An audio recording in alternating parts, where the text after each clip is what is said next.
see? I can read this. I was going to read this part. Or, okay. My name is Mary Kasdan.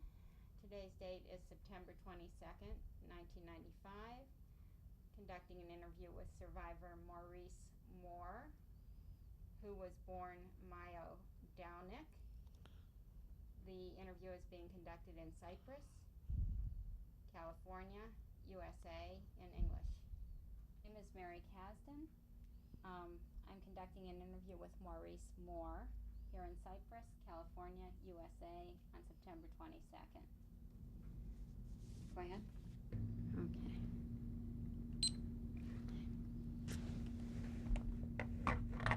Would you tell us your name at birth and the spelling? My name is Maurice Moore, and I was born in Warsaw, July 15, 1923. And how do you spell Maurice and Moore? So we get it right. Maurice Moore. Okay. What was your name at birth, and would you spell it for us? My name in Poland was Moniek Miodownik. Would be spelled Moniek Miodownik. Okay. Did you have any nicknames? No.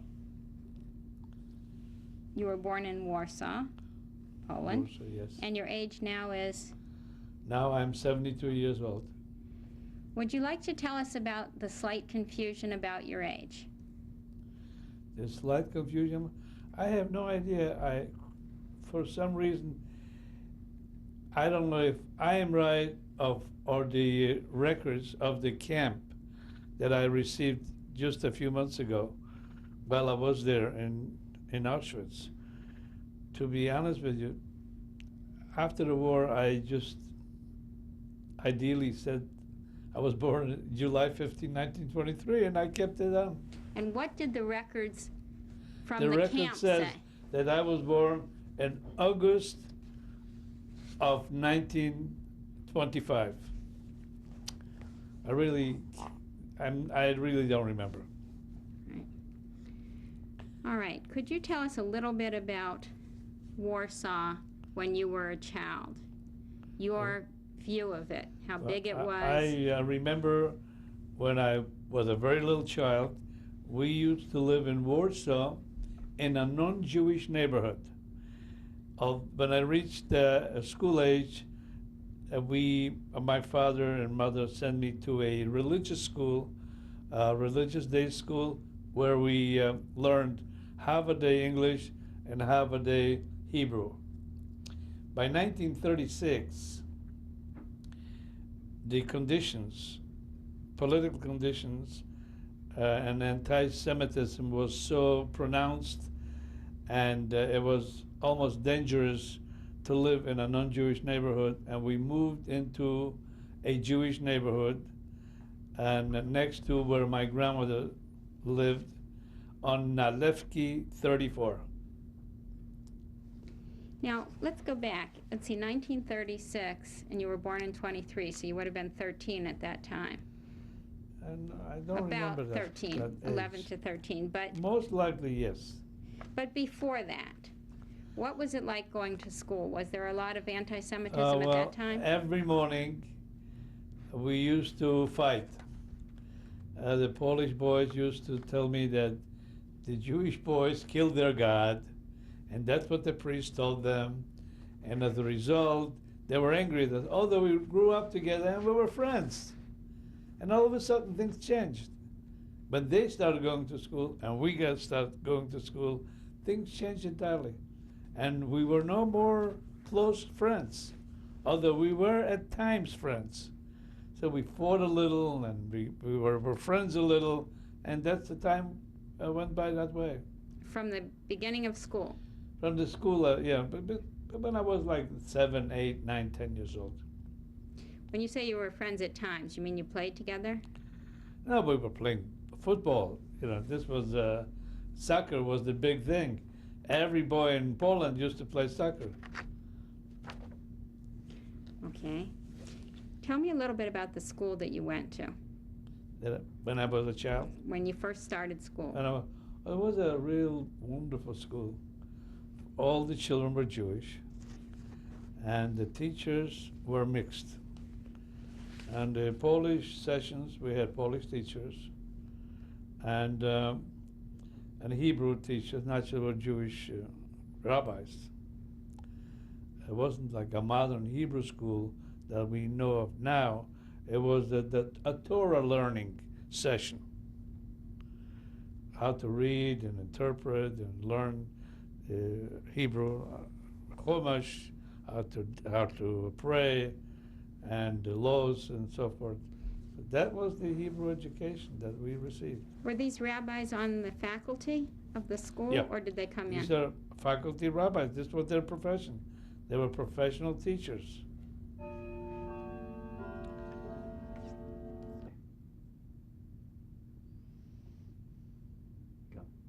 Okay, what languages did you speak at home and at school?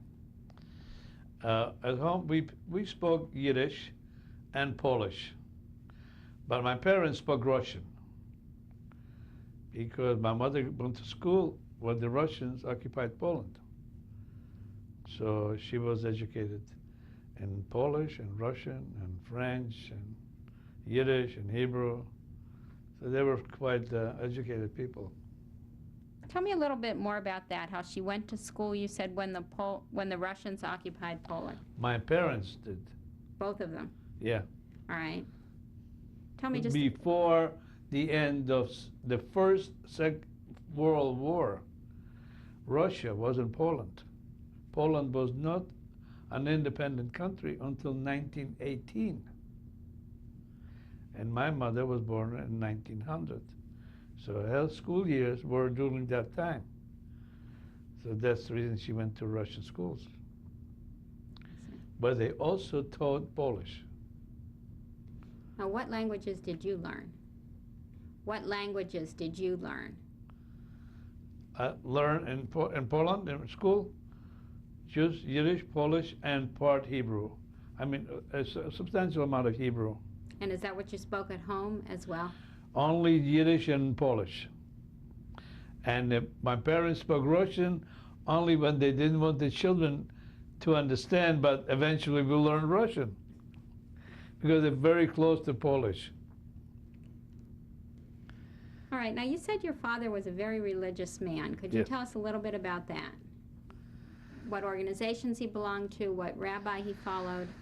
Yeah, but he was, in the jargon of Jewish, you call him a chassid, which is a member of a certain group of people that go and support a certain rabbi. And his rabbi was from a city called Kazimir. So he was called a Kazimir chassid. And that rabbi, that Kazimir Rabbi used to live a few buildings from where we lived.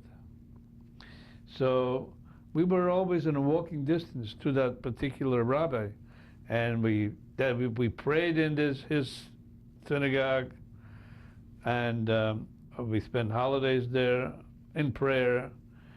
And my father supported him, just like all the other Hasidim supported this particular rabbi. And every Jew that was a Hasid in Warsaw had his own personal rabbi. And when you say Chassid, you don't mean necessarily a Hasidic Jew, Yeah, exactly, a Hasidic Jew, an Orthodox Jew. an Orthodox Jew. That's exactly what I mean. Did you go to him with problems, to the rabbi with any problems? But I didn't have any problem. I was a young kid. I went to this rabbi because my father went to him, and the children usually went to shul where their father went. Did your father go to him with problems that he might have in daily life? I'm or not aware of it. business? Okay. Was your mother religious too?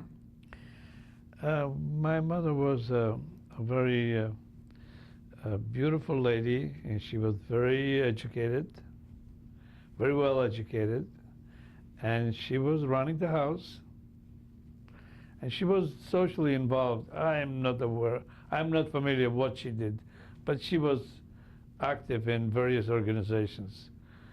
And at that time, I was too young to be aware of what the type of organization she belonged to.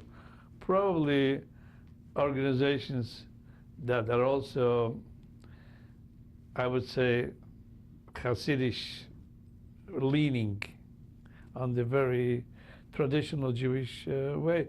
And almost everybody in Warsaw, the majority of people were Orthodox. So she was also the same. She was raised that way. That's the way she was. Did she go to the synagogue often like your father did? She went to the synagogue. Was it actually a synagogue that the rabbi had? Or was it Well, his it wasn't a house? synagogue. It was like a house. And the living room was a room that we did the prayers. It was a large living room, and that's like a private shul. Did your father belong to any other organizations? I think he was a member of a Orthodox political party, which is called Agudat Israel. And it's a very well-known organization. It's still in existence today. And you? Were you in any organizations? I was not. I didn't belong to. Okay. You went to school until you were how old? How old were you when you left school? I'll say about 14. 14. And what did you do then?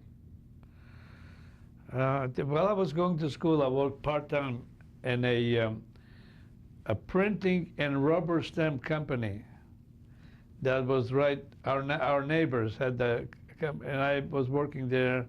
I was delivering things. I was doing all kind of chores. And they used to give me like $5 a week for part-time work, and it was handy money, and naturally I gave it to my mother because I didn't need any money. And your father's work? My father, I tell you, most of the time he wasn't home. He was in the fields. His work required him to be outside the home. He was buying fruits of the trees by ranchers. And when the fruit ripens, and he had people watching the ranches, when the fruit ripens, he organized it to bring it to Warsaw and sell it to wholesalers. So the reason he did that is he was a Shomer Shabbos person, and he needed to do something that will allow him to be a Shomer Shabbos. So then on Fridays you also stopped working? Friday stopped doing was- whatever you did? Friday was like a busy day home. My mother used to bake challahs, make gefilte fish. Everything was made from scratch. It was like a holiday. So that was enjoyable? Fond memories? Do you have fond Yeah, memories of very, that? very important. Everything was made home. The cakes, the fish, the challah, the chicken, whatever she made was home cooked. Do you remember having any goals or dreams as a young person when you were working, say, in the print shop after you left school at 14? What did you think was ahead of yeah, you? well, I'll tell you what, the situation in Poland was so that almost every Jewish young man, being aware of the situation that we lived at the time, our dream was to go either to Palestine at the time or to the United States. Almost everyone had some member of his family in America.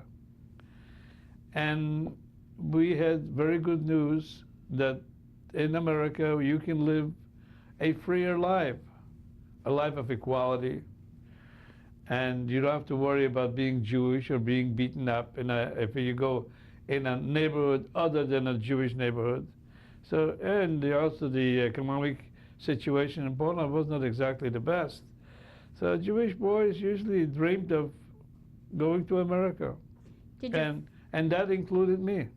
Did your family ever talk about possibly leaving? Maybe No, when my they father had a cousin in America, so that gave us a little bit of an idea in New York. What about when you started to hear about trouble in Germany? Did they We think of knew leaving? about trouble in Germany when I was 10 years old. And there was always things happen in Germany because a lot of Jewish people from Poland used to emigrate to Germany in order to get jobs there or be in business there. So we knew exactly, and Germany bordered Poland. So when these various conditions happened in Germany, we were very well aware what's happening in Germany to the Jewish people especially. When did it start affecting your life? Was it as early as 1933 or later? 1935. And what happened in 35? We moved to the Jewish neighborhoods.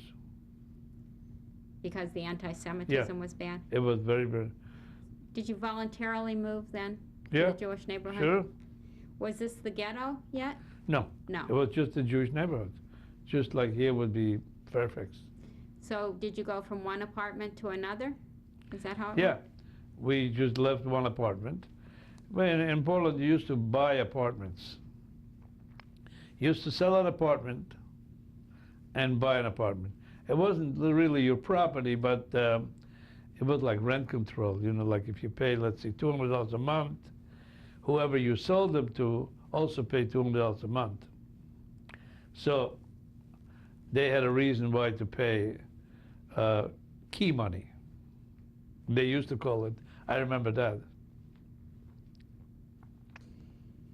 How was the rise of Nazism perceived in your family and community? What did you think was happening? Well, you know, most of the people that we knew, we were praying for Mashiach to come. But practically, people were really concerned. And the Polacks, they acted as if they would be the Germans. So we were afraid. When you say they acted as if they would be the Germans? Yeah, because when a Jewish person, especially when he was bearded and he had the outfit of a religious Jew, went in a non-Jewish neighborhood, he was attacked. His beard was shorn off. He was beaten up by hooligans. I mean, not 100% of the Polish population acted that way, but a lot of people were anti-Semitic. So did all the Jewish businesses move into these Jewish neighborhoods then? People took their business Jewish and did it? businesses, now the business owners weren't, they were the owners of the business, but the people that worked for them were non-Jews. They ran the businesses in the non-Jewish neighborhoods. So it wasn't a direct one-on-one relationship where a Hasidic Jew was in front of a business in a non-Jewish neighborhood. It was non-Jewish people who were running the business. And not all the Jews in Poland and in Warsaw were Hasidim. They were very much westernized. The business people were a different group of people, especially people in the retail business, people in banking and insurances. They were entirely different, a different group of people. In what way? They were modern Western clothing. They were shaved. They were shirt and ties. They were just like Americans now. They were a different class of people. Not everybody was Hasidish or wore a beard in Warsaw. But they were still the targets of anti-Semitism? They couldn't be recognized so easily. A Jewish person that had a beard and he had this dark black cloth on, he was easily identified, so he was beaten up. It wasn't like a revolt against the Jews, but almost every day some Jewish people in Warsaw in certain neighborhoods were attacked because they were Jewish. What did you dress like? Your father dressed in the old... I didn't want that. I was dressed like now. What do you remember about September 1st, 1939? Now, September 1st, 1939 was the first day the Germans attacked Poland. And planes were over Warsaw. with scattered bombardment, not very heavy. And there was the mobilization right away. And Germany started marching into Poland. And they marched all over Poland in maybe 8 days. They were on the outskirts of the city of Warsaw, and then the military decided that they will defend the city of Warsaw. And the German encircled the city of Warsaw with artillery and were shooting down into the city. And they were shooting down into the city. That was the third week of September in 1939. And that's where my tragedy happened. Will you tell us about that? Yeah. Well, there was an artillery shell fell into the building that we lived in on the first floor, setting down the floor completely into the basement. And all my family and many other neighbors were in the basement as at night, because they told us to go into the basement because they were bombarding it from airplanes. But the bombardment was not from airplanes, they were from artillery. And they set down the floor, and as a result, my parents and one of my brothers, plus including many members of my family, totaling 17 people of my family, got killed in that particular basement. But my grandmother, that was also in that basement, was not killed. And the reason was she was in a packet where she could get air. Most of the people died because of lack of air. They suffocated. And my brother and I were on the third floor of the building where we lived, and we didn't even know that because there was no explosion.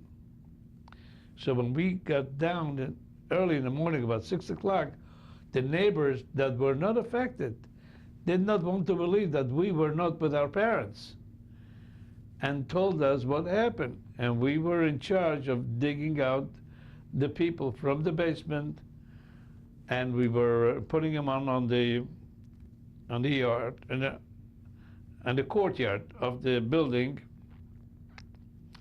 And two of my uncles survived, my mother's two brothers, and my brother and I were 4 men. And each member of the family had to bury their own members of the family that got killed in that particular basement.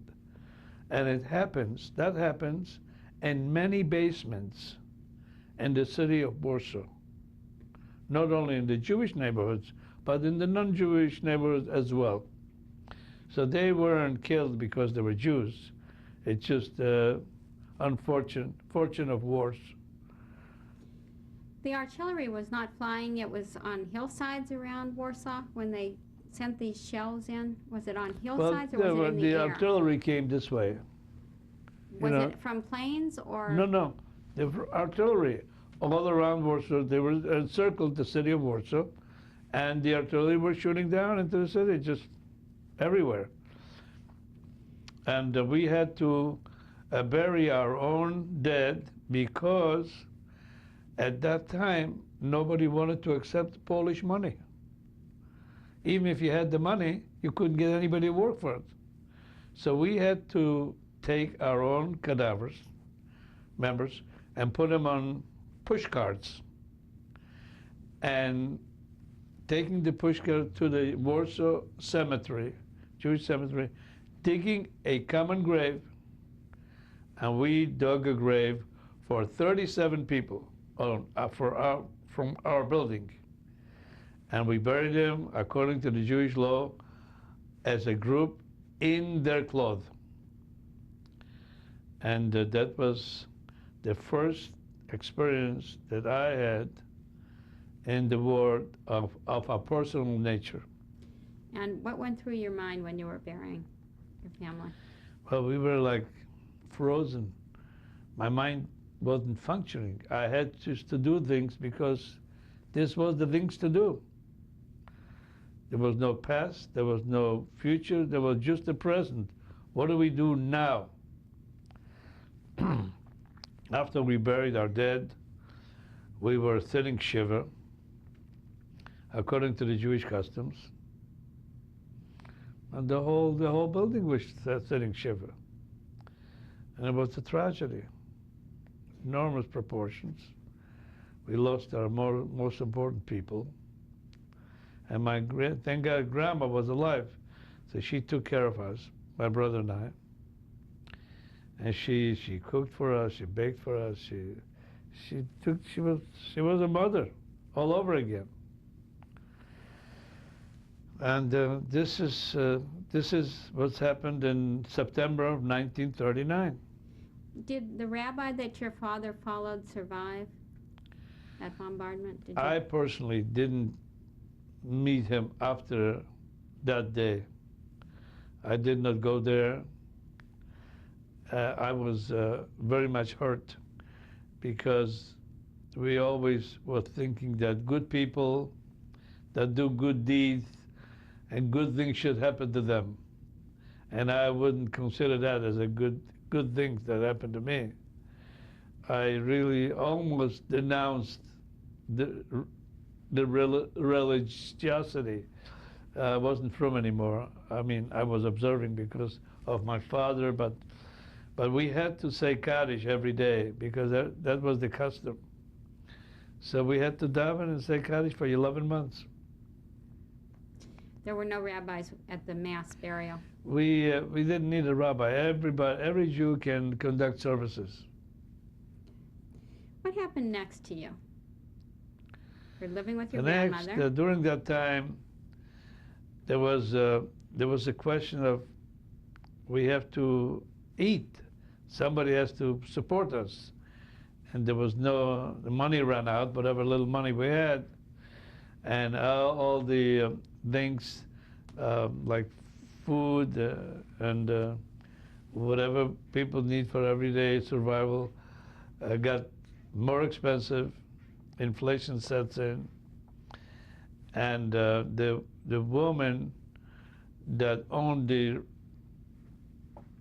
printing and rubber stamp company offered me a partnership. This was your because neighbor? I knew how to make rubber stamps, and people used to come from all over to buy rubber stamps of every description. And so I started making money because we started charging prices, high prices, because we couldn't replace the raw materials. They weren't available. So this is what made me money to survive in and right after the tragedy that happened.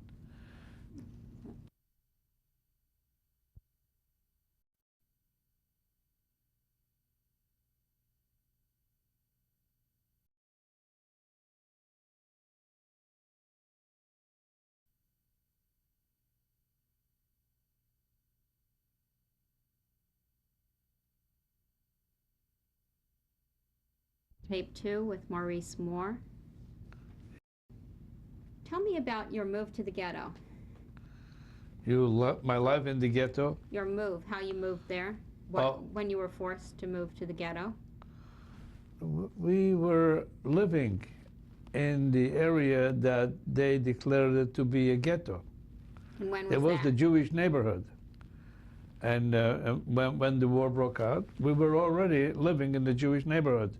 And they just put a fence around it, and we were enclosed. And that constituted the ghetto of Warsaw. And we were living right in the center of it. So you didn't have to move. We didn't have to move. Was it just a fence, or was it a wood wall, or was it a flimsy fence, or what was it No, like? there were fences made out of brick. All over, wherever there's an opening, they made a certain streets were cordoned off, They built a brick walls, and you couldn't get through. And one side was the ghetto, and the other side is the Polish, the Aryan side of the city.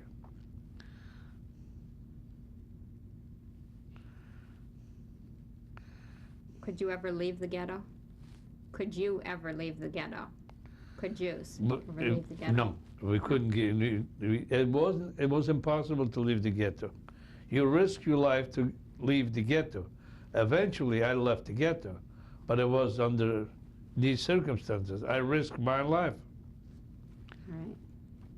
The ghetto was quite large. Was it quite large? The ghetto, there was 500,000 Jewish people living in the ghetto. It was a large part of Warsaw. Were there guards at the gates? The gates where they used to bring in or take out merchandise or people were guards. There were German guards, Polish guards, and Jewish police. What were the hours of entry and exit, and was there a pass system? You could go in and out if you have the proper papers. If the government needed you for some reason, or you worked for the Germans, or for whatever, there were a lot of people going in and out all day long. I didn't do it. Okay. Did the rules change in the ghetto very often? The rules of going in and out, or Oh, all sorts there of was rules? always restrictions, and the conditions changed almost daily. One day you could go out because you worked there. The second day you couldn't get out, even if you worked there. Every day the conditions changed. Who was living with you? Who was living with you? My brother and my grandma Did you in have the ghetto. Did you have your own room or your own apartment? We had an apartment, yeah. The three of you were able to Yeah. live by yourselves. We lived in our apartment. What was your apartment like? It was a 2-bedroom apartment. So you weren't squeezed in with a lot of people. We shared our apartment with all the people that came from the small community surrounding the city of Warsaw that were driven by the Germans into the city of Warsaw. We volunteered every room and every inch of our apartment to people, shared whatever food we had with them, shared our belongings, shared everything, because we weren't the only people that did that. Every Jewish family in Warsaw did the same thing. What were the problems involved in having people live with you? Big problems. We had grown-up people with no children. We have young people with little babies that we couldn't sleep at night, and we had to endure. These were the conditions. They weren't easy. There were cramped people in every corner of the house. There were people sleeping on the floors. Did you have enough to eat?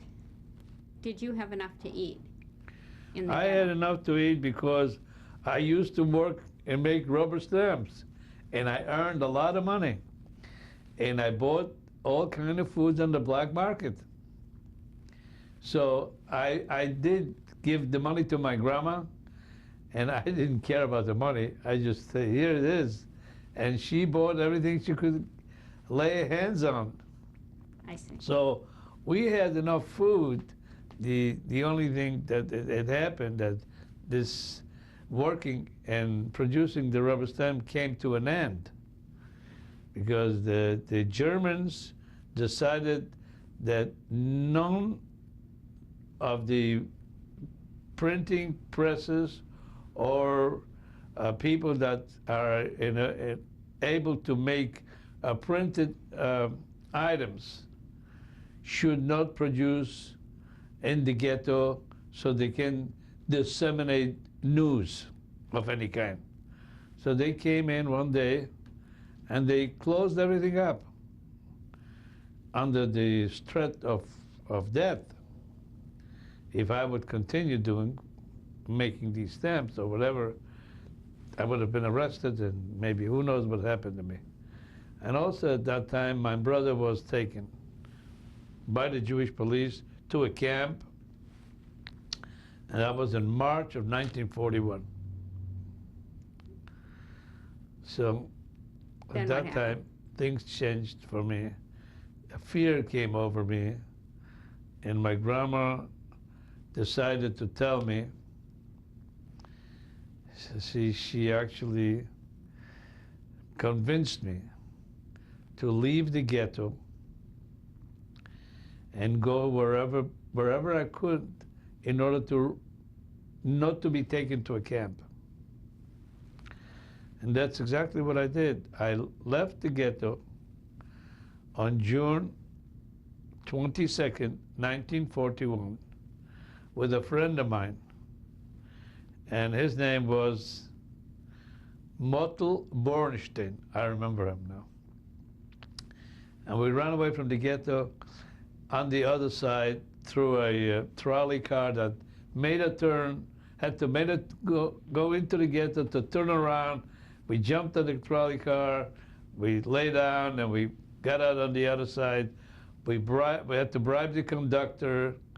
So everything, the whole way, from the moment we entered the trolley car, was nothing but bribes. On every corner that we had to change the trolley car, there were a group of Polish boys waiting for Jewish boys that are trying to rescue themselves. They actually blackmailed them, so we had to give them money so we can continue our to go wherever we wanted on the direction that we were aiming to go.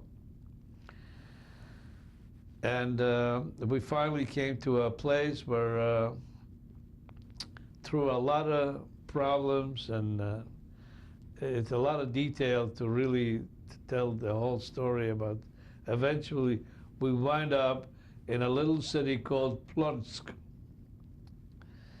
And from Plonsk, we made friends with some Jewish people, and there was no ghetto yet, and that was already, that particular area was annexed to the German Reich.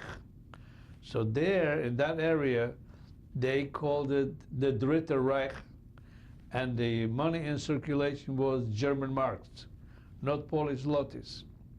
Everything was very cheap, and they advised us that the things to do for us, we should go to a farm, and the farmers are looking for hands, and we'll readily get a job. And that's exactly what we did. We went to a farmer about 10 miles away from the city, and we got jobs. We did farm work, whatever the farmer needed us to do, we did. And we worked there for about maybe, this was 1941, until after the gathering of until after the harvest. After the harvest, the Germans decreed, in case they find a Jewish boy on the farm, that they will take away the farm from the Polak and arrest him. So the Polak, the farmer, told us about the decree, and he let us go. So we went back to the little city of Plonsk, and at that time, they decided to make a ghetto. So it became a ghetto in Plonsk. And during that time, it was like, I would say July, August, September, about October. It was September, between September and October, it was after the harvest, and I had to eat. And the only thing, I didn't know what to do. I didn't have anybody to give me anything. There was no jobs in the ghetto. So we started smuggling. By the way, my friend went back to the city of Warsaw. And the last time I heard about him, that he died in the city of Warsaw from typhus. And I used to go to the farmer and buy different things for fabrics and buttons and needles and bring it back to the ghetto. And one day I fell on the street in the ghetto, and I woke up in a hospital, in a Jewish hospital in the ghetto, 2 days later. And they told me that I have typhus. And that was in around November 1941. And I was in the hospital, Jewish hospital, for 10 days, and thank God I survived. But when I got out of the hospital, I walked with 2 canes. And I was 18 years old. And I was so thin, so emaciated, and I was without a place to go. So I walked on the street, and I used to eat in the soup kitchens that they had for people, out-of-towners. And finally, a family I got acquainted with took me in and gave me a place to sleep. I was all by myself. And little by little, I recuperated. And as I recuperated, I gained strength.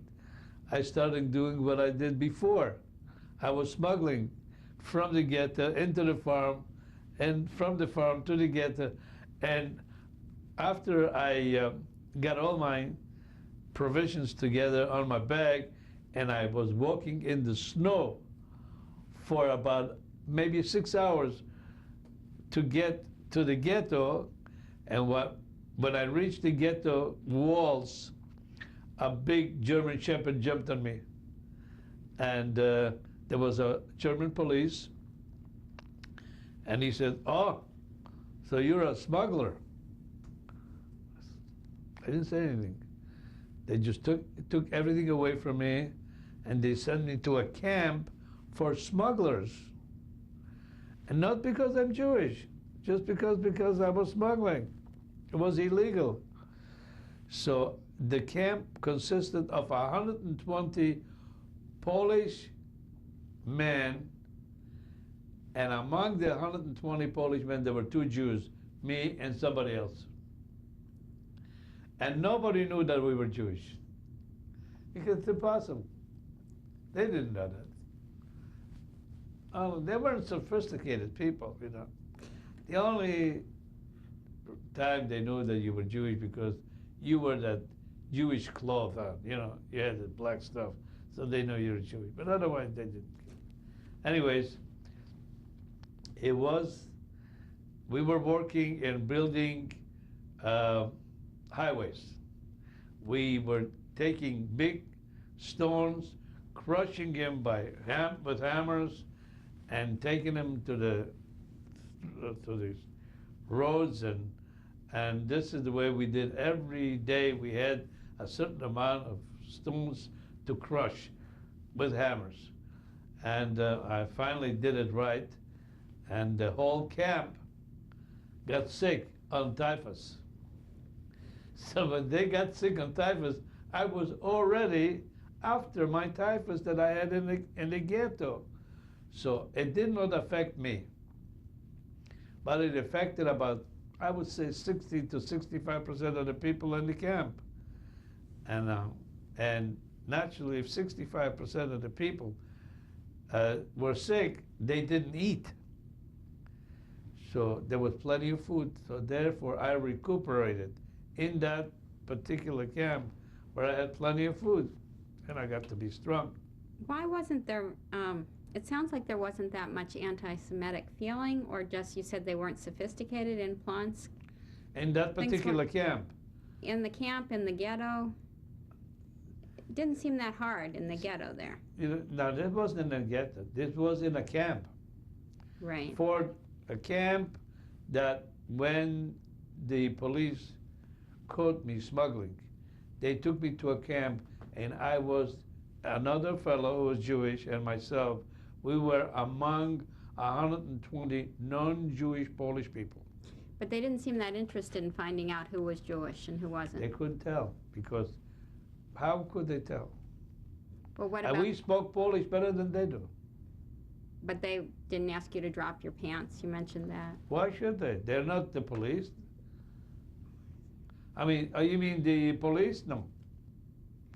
I was lucky. What were you smuggling out of the ghetto to exchange with the farmers? Fabrics, and needles, and threads, something that a farmer would buy to make their own clothes, because the farm women, they used to buy fabric, and they used to make clothes themselves. And they weren't interested in whether you were Jewish or not, the farm people around They Plunsk? didn't care. It was strictly business. Okay. What was that ghetto like in Plunsk? Was that, The ghetto Small? was encircled with also a wood. It wasn't exactly like in Warsaw.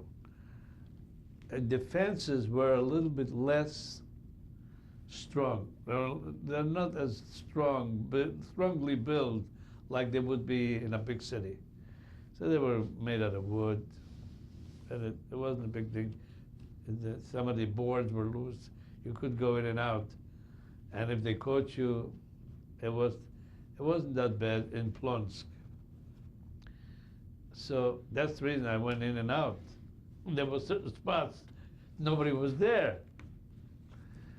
what happened after the camp? How did you get out of that camp? And what For happened that next? camp, after the people, there were 10 people that died of typhus. And after the rest of them recuperated, they liquidated the camp. And I could have gone any place I wanted to, because I got a paper not listing me as a Jew.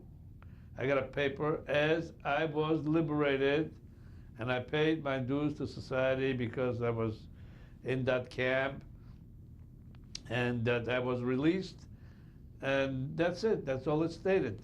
So but I didn't know. I didn't have any place to go, so I went back to the ghetto in Ploensk.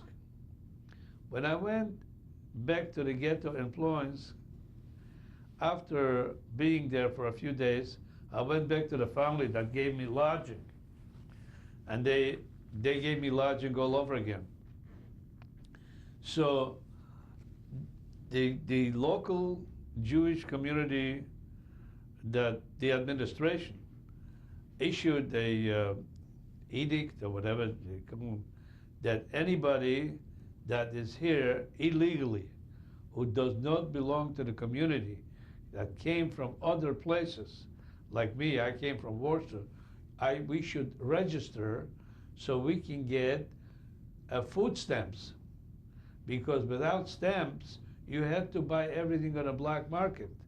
But if you have legal residence and you get food stamps, the merchandise or the products that you buy, like bread or whatever else you need, provisions, costed very little. So, because bread on the black market maybe cost 20 times as much. A kilo of bread with a coupon cost only 40 pfennigs, like 40 cents. So I registered, and so did many other Jewish boys that came from other parts. And in the middle of the night, the Jewish police in the ghetto of Plonsk came to the door, asked for my name, and took me out, and we were destined to go to a camp. Instead of getting food stamps, they tricked us. And that's the way they got my name and where I was. So they took me and 800 other boys. Now they had to deliver to the Germans 800 boys to build a camp. So they didn't have that many people, because the city was also only about 10,000 people was in the city. So to bring out 800 young men, it was a task by itself. So first they took the people that are not residents, the non-residents. Then they took the local people that are poor. And then they went to the rich people in the little town, and the parents were trying to buy themselves out. So they decided they'll pay like $500 each for their sons not to go to camp, but the administration, they used to call it the Judenrat. This was the name of the Jewish administration in the ghetto, Judenrat. The Judenrat could not get enough people, so eventually they got the people's money, and the young men had to go anyways. So we went to a camp. The name of the camp was Nasajevo, which was a little bit, people that know the area would know it was between Plonsk and Mlava. And in that camp, I was among the people that were there 8 months in that camp. And we built barracks for the German soldiers and a small airport during the 8 months. And there's 7 of the boys that were the children of the rich people of town. They really did not want to work, and they ran away. And about 3 miles beyond the fence of the camp, they caught them. They brought them back to camp, and they had an appeal, but everybody had to stay and watch, and they hung them. And this was in March of 1942. So I witnessed the first hanging of 7 young boys my age, 18, 19, in Nasajevo, in that camp. Now, this camp was set up by the Nazis, the Germans, with the help of the Polish Jews. Pardon? How was this camp administered? This camp, all Germans, everything was German. They're strictly run by Germans. Getting back into I want to interject something about the Warsaw Ghetto. Every day in the ghetto, there were many people that dressed up in their best suits and shoes and their clothing because they had no work, and they were very intelligent people, and also at the same time they were poor. They had no money to buy food. And they walked the streets, and every day you could see people falling on the street, dead. They looked prosperous, but they weren't, they were swollen. And trucks used to come by and pick them up every single day. And that was also prompted me to leave the ghetto. You know how those people were buried? Were they buried in mass graves? In mass graves, yeah. By whom? By the Jewish community. They were the government. They also the Judenrat, the Warsaw Judenrat. Everybody was buried there was no individual graves. Just what else did you know about the Judenrats in either Warsaw or Plonsk? Like who was The in it? Judenrat were when the Germans needed something done, they went to the Judenrat, and they fulfilled the wishes of the Germans. If the Germans needed money, they went to the Judenrat. When they needed people, they went to the Judenrat. So all the people, Judenrat, the Judenrat, which was the administration, and the police, and the FBI, all were Jews. They did the dirty work for the Germans.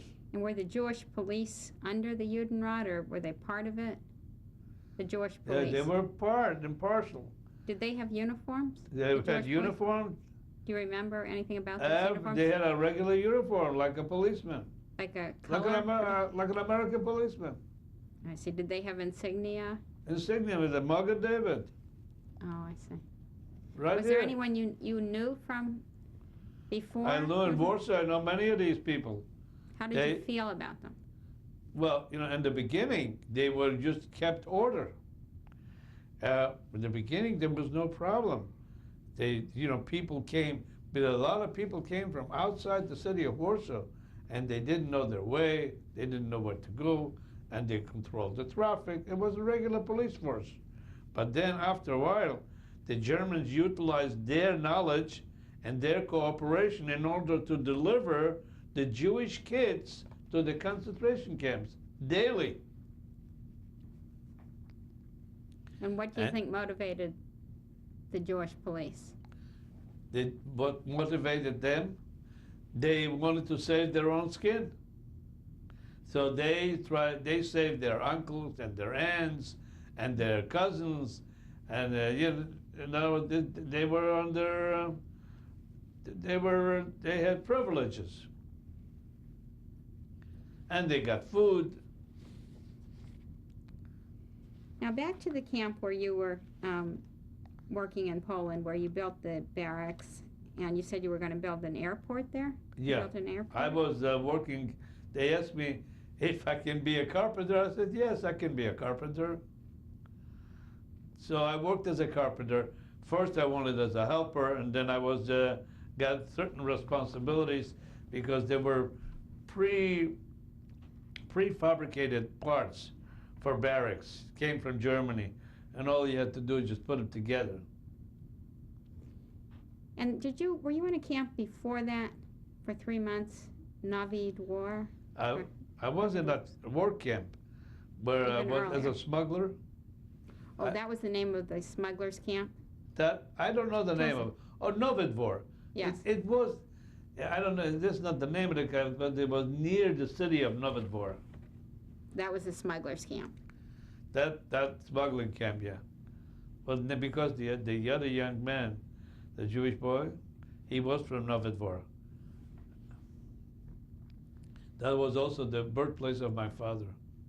So that's the reason I remember that. Your father had been born there. And we also had people that came to Warsaw and stayed with us in our apartment from that city.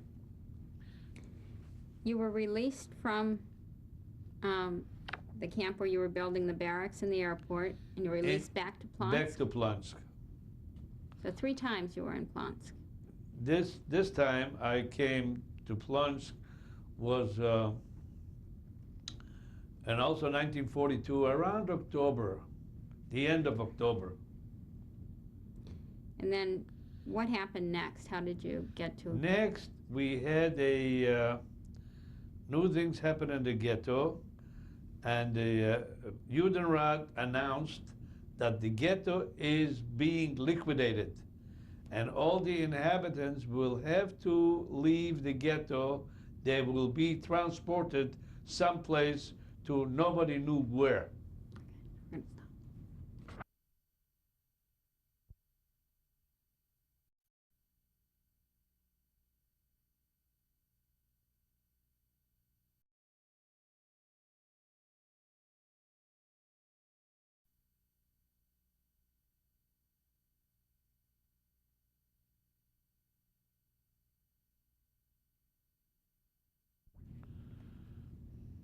Okay, would you tell us what happened next?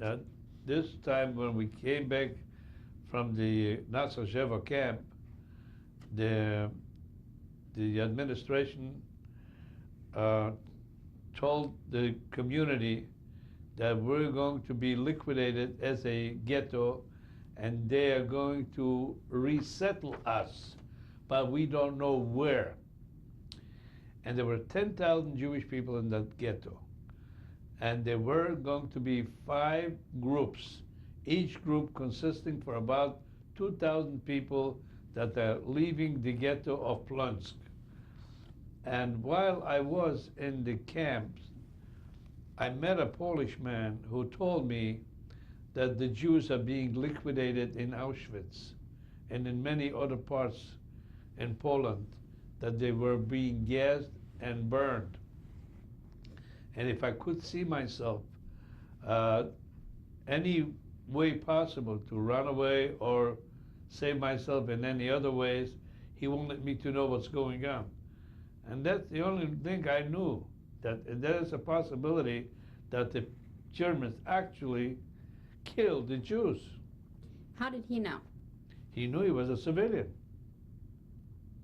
So while the transports were taking place, the last of the transports were supposed to be the Judenrat and the police and all other people that deemed themselves privileged. And I decided to go with one transport before the last transport.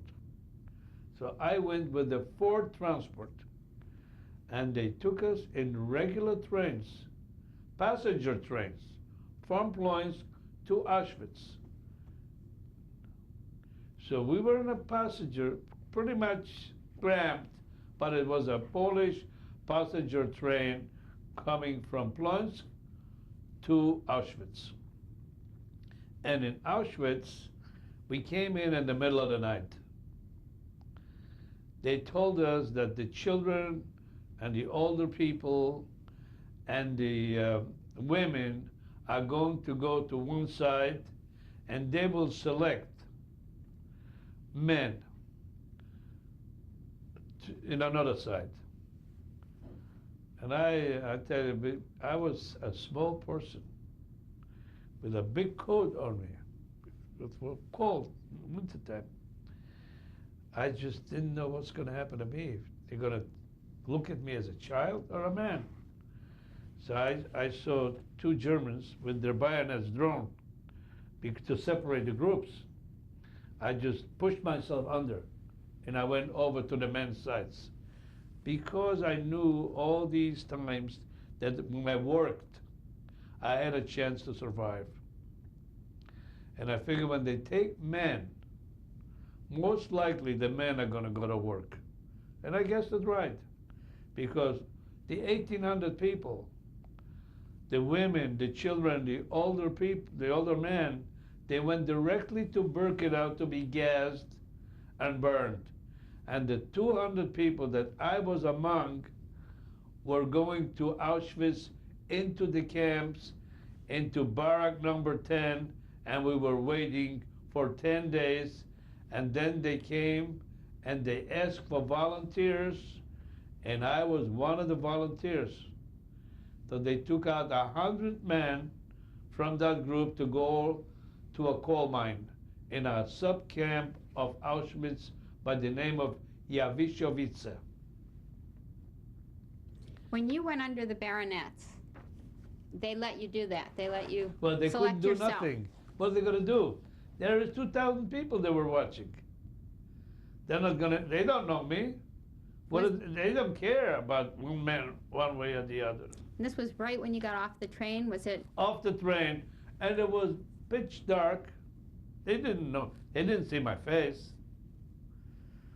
So it was just a lucky thing, a gutsy thing to do.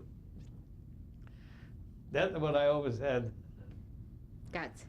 Yeah, So you were at this sub-camp of Auschwitz. I was in a sub-camp working in a coal mine for 25 months, every single day.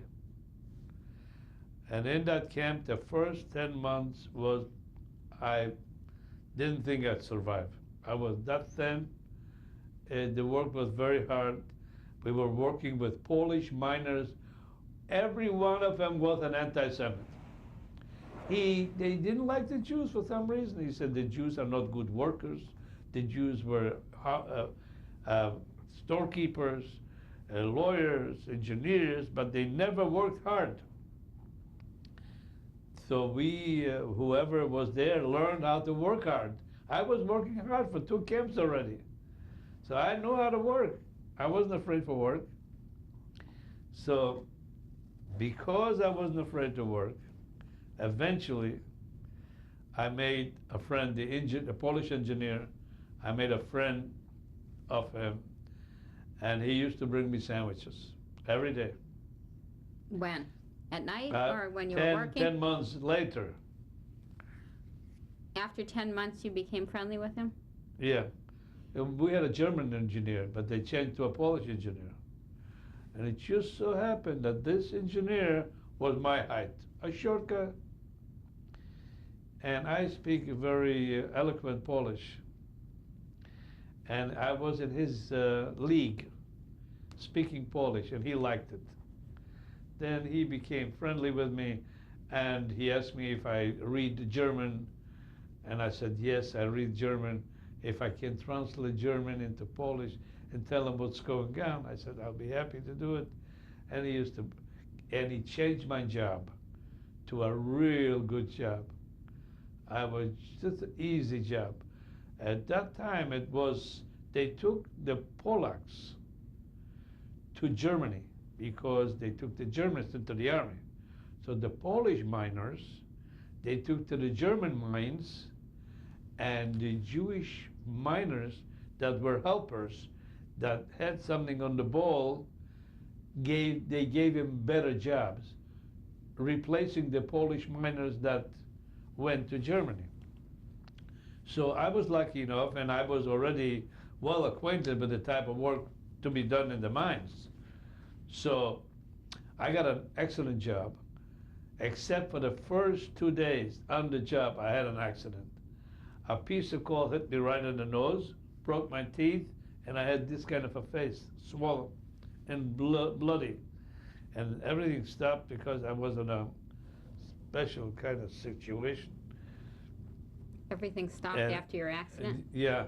So, but this particular, I was very lucky because this engineer gave me a note that I am an essential worker in a mine, that I have to be back tomorrow. I asked him to give me that paper, even though I didn't feel good, and I was bloodied up, and I washed myself up, and I broke a tooth, and my nose was swollen. I wanted to come back. The reason I wanted to come back is because anyone that got an accident in the mines, they never returned to the mines. Because every 10 days, they used to came a doctor to the camp and selected about 200 people that looked like they don't have any strength, their muscles became soft, or they were in an accident, and they took them to Birkenau, replaced them with newcomers, because there were constant new people coming to the camp. So it was no big thing by the Germans to replace one of these coal miners. And therefore, and I knew about it, I was there. So I went back to work, and this engineer took care of me. I had an easy job, an easier job than before. And he brought me newspapers. I translated the German into Polish, and I also was aware of what's going on because I was reading. Otherwise, I couldn't get a paper. So I knew that the German army is pulling back from Russia, and with different kind of excuses, they're building bridgeheads. We're building a bridgehead here and a bridgehead here, and we're going back because this part was no good and that part was good, and all these rivers were frozen, all kind of excuses. But we already knew that they're losing the war. So that was close to 1944. Were you able to share this information with anyone except for this Polish engineer? Yeah. Did you tell anyone else? No. It was too dangerous. Too dangerous. Did he ask you to do anything else for him besides translate? No. No. But he was instrumental in your living then? He helped me.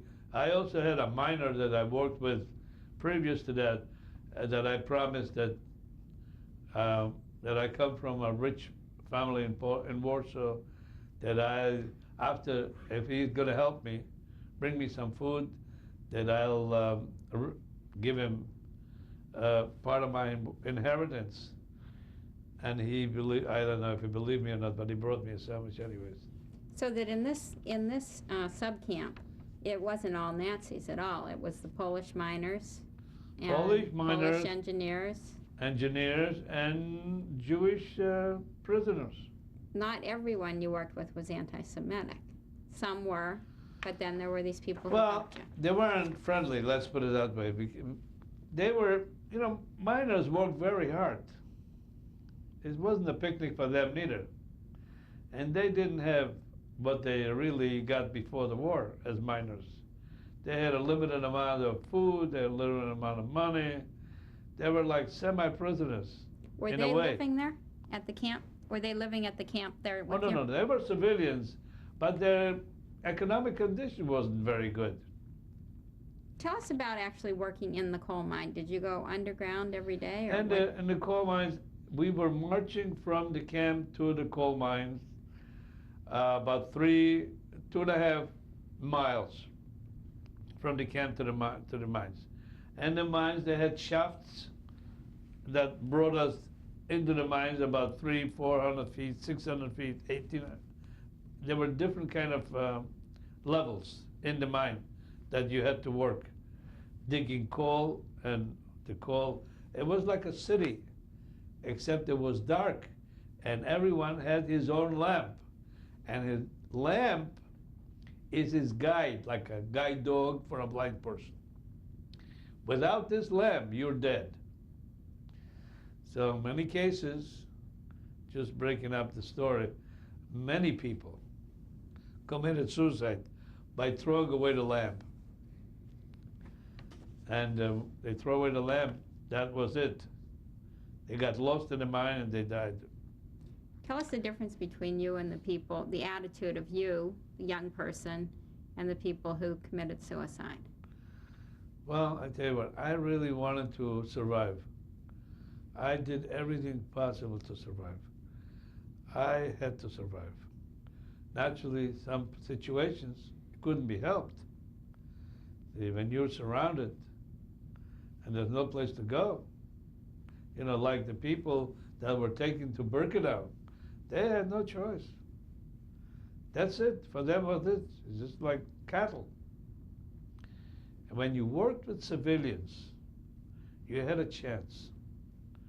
You can lie, you can talk your way out, you can do all kinds of things. You had a chance to work with civilians. Otherwise, your chances were nil.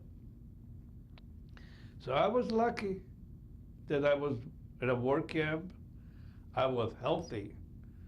And that really kept me alive because a lot of people got sick and it was it. You got sick, it's all over. They don't need you. Why would they take you to a hospital? There was no hospitals. There was no hospital for prisoners. Once you got sick, it's goodbye. But you said something to me about the men who had lost their wives and children. It was very hard. Yeah. These are actually the people that didn't want to live any longer. They not only went to in my camp, they went in the mines and threw away the lamps, but they also went to the electric fences. They jumped into the fence to be electrocuted. Lots of people. And also the routine, you wanted to know about the routine, I want to tell you about. We had to work 8 hours in the coal mine because there were 3 shifts. One shift prepares for the next shift. It's a routine that takes place in 24-hour segments. And if you didn't finish your job in 8 hours, and you had let's say an hour or 2 to finish it, you stayed for an extra 8 hours until you get back to the barracks, and you didn't have much sleep to catch up to because you had to be up in your particular shift. So it was a tough life.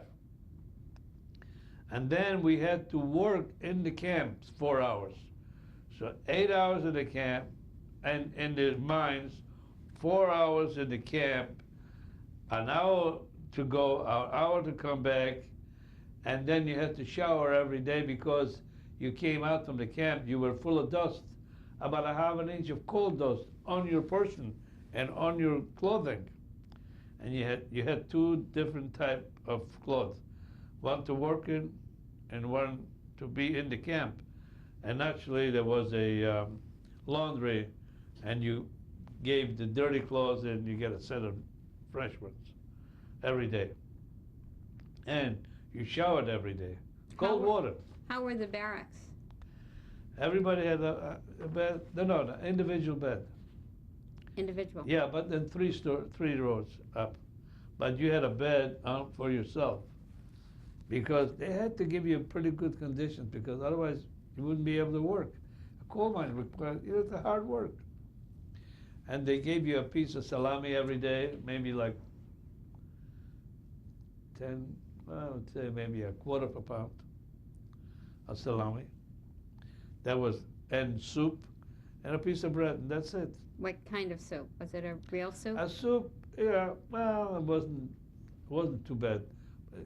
A soup, you got a good soup. Soup at night. Soup, salami, a piece of bread, and in the morning you get like tea or whatever, some kind of a tea. That's all? That's it, because you got the piece of bread in the evening, and you had to divide it.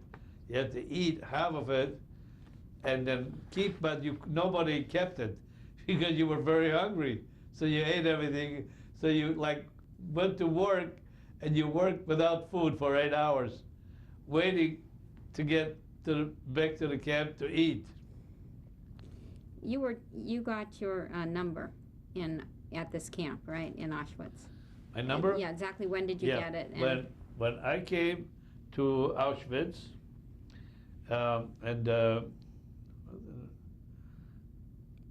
and I think it was in November 1942. Mhm. Or was it in Or December? December? You said I don't remember exactly, but it was in the end, either November or December.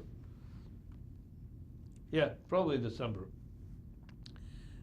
We were taken to that Auschwitz camp and waiting to be. The first thing they took us is to go into showers. We had to take everything off, throw away our belongings, and our toothbrushes and shoes and whatever we took with us. Clothing, nothing counted. We had to put it on a pile. We went into the showers. It was lucky that these particular showers didn't contain gas, because afterwards we found out, after we got liberated, we found out that some of the showers, people got showers, and instead of water came out gas. So, and we after the shower, we went out the other side, and we got a towel to dry ourselves, got a uniform with stripes, and some shoes that we had to pick shoes. And I was lucky, I got a good pair of shoes. Because shoes, this was the most important thing in my life. Shoes, that I could walk. Without being able to walk, you can't work. You can't do anything because it's snow. Is that what you wore in the coal mine? Shoes, not boots or anything? Shoes, Just- all the time, good shoes. So I had a Polak who wanted my shoes. And he said, if I don't give him my shoes, he's going to do this, he's going to do that. So I gave him a very Polish dressing down, because I knew how to speak Polish better than him. And it worked. He walked away. Was this another prisoner, or was this Another prisoner, but a Polak. You know, they thought that they are going to be privileged because the Jews were so downtrodden. Whatever somebody says that, yes, okay, I'll give it to you, they were afraid. But I knew how to handle them. So I remained with the shoes, and I always made sure that I have a good pair of shoes to walk in. And when you went to the coal mine, were you just in that uniform, or did they give you something heavy to wear? Was it we cold had down there? no, we had a work uniform and a camp uniform. But it's the same fabric, flannel, what a flannel. Was that warm enough, or? We were warm enough. Do you know what the coal We didn't went? pay attention, we were young. I was young, Were most of the people in the work crews young, not or really. just healthy? All kind of ages. Yeah. Do you know what the coal went towards? What they used the coal for? What they used to The coal. cold. The coal. The coal that you dug. Oh, the coal. It was regular coal. They used to make gas out of the coal. They make various kind of chemicals out of coal. They used to just heating coal. They used to heat homes. This coal was used in Europe, just like here. They used gas. They used to they used to have electric stations used coal for power. Did you also learn to be a mechanic there? I was in the camps, in the coal mine, everything. Whatever they wanted, I used to do. I learned everything because necessity. And I was very young, you're very handy. Now, how did you happen to leave that camp? Oh, as the Russian army approached Poland, and the German army somehow got disintegrated, they liquidated the camps around Auschwitz. And in January of 1945, they liquidated Auschwitz and all the sub-camps around Auschwitz, and they took our particular camp on a march, and we were marching about 70 miles to a train, an open cattle train. I don't know what it's a coal train or it was an open train, and finally we reached the train, and the train took us to Buchenwald. And Buchenwald didn't have a direct connection with the station, so we had to go to a city called Weimar, with a W, W-E-I-Y-M-A-R, Weimar, in Thuringen, and it took about 7 kilometers from Weimar to walk to Buchenwald.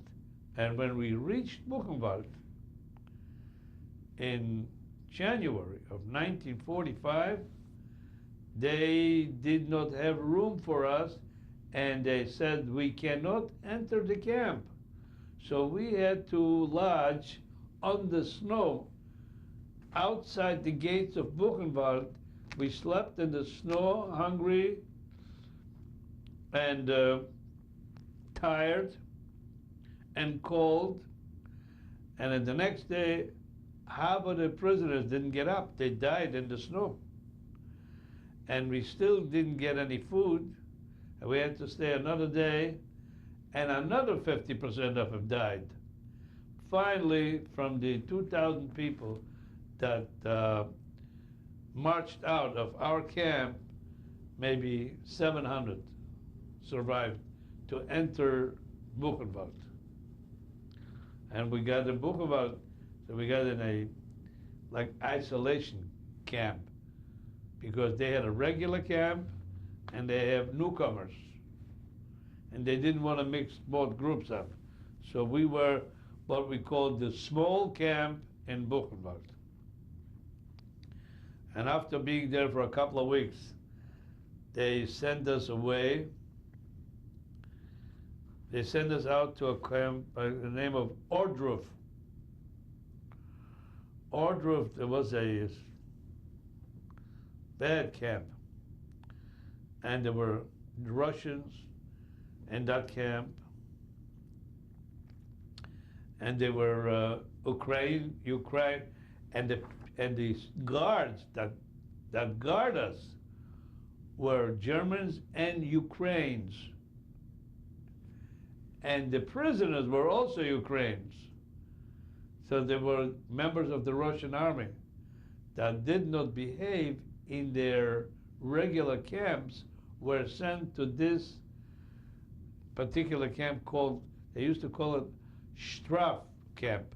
Straf camp was a punishable camp to punish prisoners that did not behave.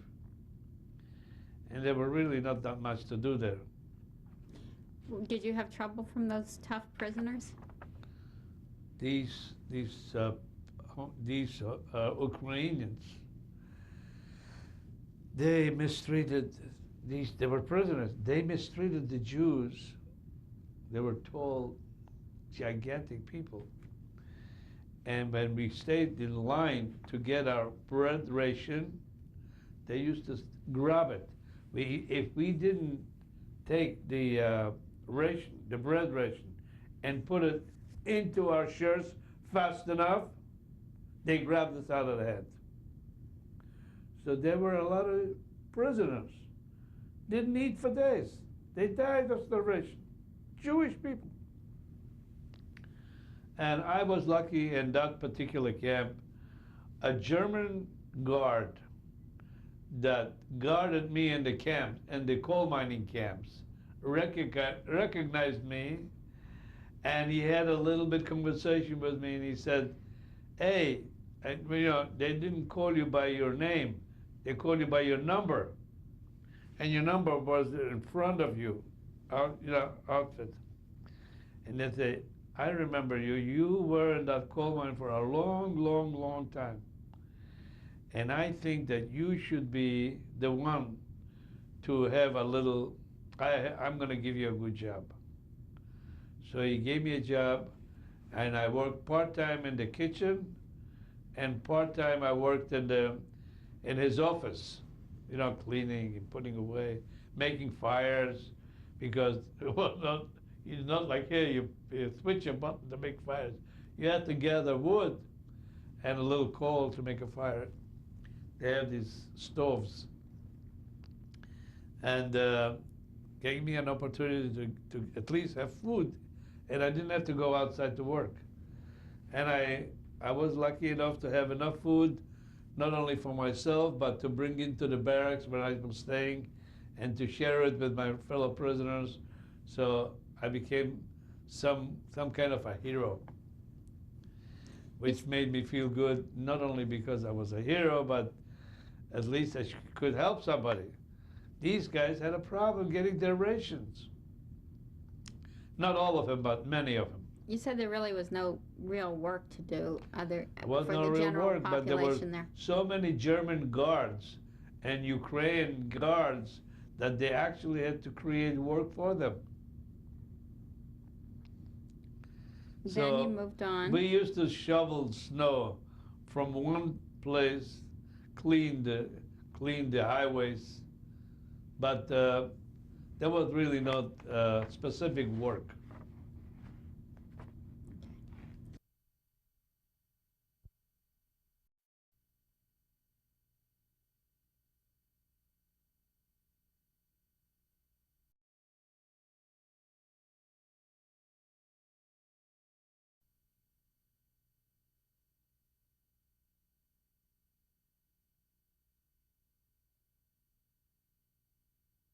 Probably didn't want to Ordruf. leave.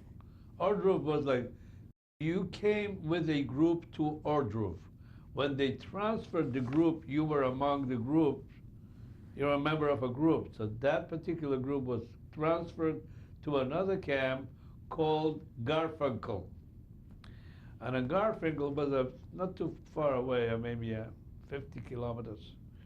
And the same thing happened. We were newly arrived into Garfinkel, and there was no specific work to do, and we were cleaning the highways, taking the snow from one area to another area, just wasting time. The war is almost coming to an end. It was already March of 1945. Then they liquidated the camp of Garfinkel and took us back to Buchenwald. By that time, the group was emaciated. There was maybe about 200 people. So we came back to Buchenwald into the small camps, and the conditions were very bad. It was cold, it was freezing, and we had the kind of lodging like the situation that the pictures I showed you, like in Birkenau. We used to get in with the feet first, and the heads like a row of sardines, laying one next to the other. And in the morning you get up, your partner, your next door neighbor was dead. So I wake up in the morning and two guys beside me were dead. We had to drag them out and pile them up on the place. Then they took them away. We didn't know what happened to them. But that was day in and day out. They just died slow deaths of starvation? People died so fast, day in and day out, with very little food. We had to stay on an appeal. Appeal means outside. They used to count how many people are alive, how many people are dead. Until this camp commander came to count us, many of us froze to death. I was lucky, I don't know how I survived. Anyways, and we stayed there until, I think it was in the very beginning of April. April 1945, which was about, I think the 5th or the 6th of April, they rounded up all the people on the newly arrived people from the stop camp of Auschwitz, and took them to the train, and they put us on a train going. We didn't know where we're going. In fact, but after the liberation, I found out that Buchenwald as a camp was liberated on April the 11th by the American Army. But in the meantime, we were on a train going to nowhere. And on that way, going to nowhere, we did not know where we're going. An American plane were shooting at our train and disabled the locomotive. And some German soldiers that used to guard us got killed, and also many prisoners. So they made us leave the train, and I don't remember the name of the place where they made us leave the train. There were many people that got killed by the Americans on that train, which was unfortunate. And we started marching. And we were marching, going nowhere, but on the way marching, we found out that we are in Bavaria. And we stopped over at one night in a camp. I don't remember the name of the camp, but only for about 2 days. Then we got out. We were marching, and on the way we were marching, the camp, the commanding officer on the march asking for volunteers, because many of the people that were marching fell dead on the road, and we had to bury them. So he was asking for volunteers to dig graves to bury the people that fell dead. So I was a volunteer to go to work. And the reason I was volunteering is I thought that maybe I'm going to meet a civilian. But every time I meet a civilian, I somehow talk him into bringing me some food. But as lightheaded, I didn't have a chance to meet the civilians right away. But that was April the 21st, 1945. I was digging graves in Bavaria on the side of a road, and I had 4 other people, Hungarian Jews that didn't speak Yiddish, and I had a hard time conversing with them, but somehow we made it happen. And we were digging graves together. We used to put in 6 to 8 people in a grave. And on the night of the 22nd, following night, about 12 o'clock at night, it was raining so strongly that I asked the guard who was guarding us that we cannot work any longer. And I told them we have to go into a farm to dry out and get something to eat. Otherwise, we're going to have to be put into these graves ourselves.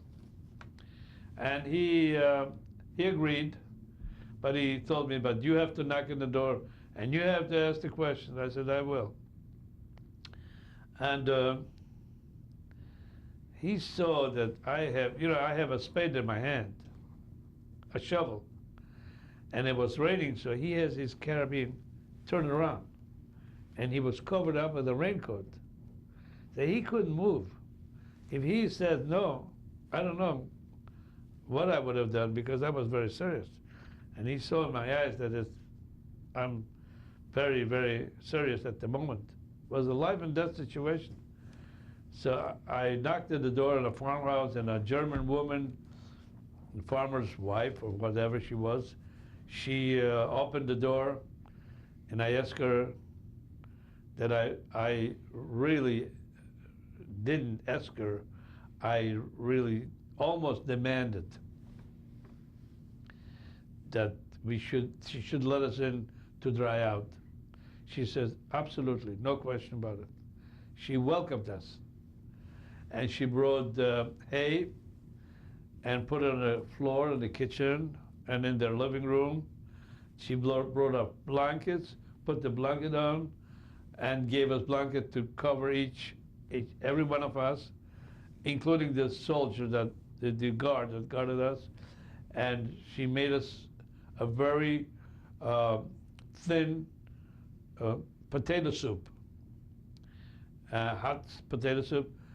And she dried our clothes, she washed it, then dried it. And she made us eat that soup, and we fell asleep like little babies. We didn't care what happened. And the following morning, about 6 o'clock in the morning, we got up, and she gave us our clothes back, dried. And we were of the opinion that we're gonna have to go and dig graves again. So when we got up, she made us another portion of soup, thin soup, and she also gave us a piece of bread. She says, eat that.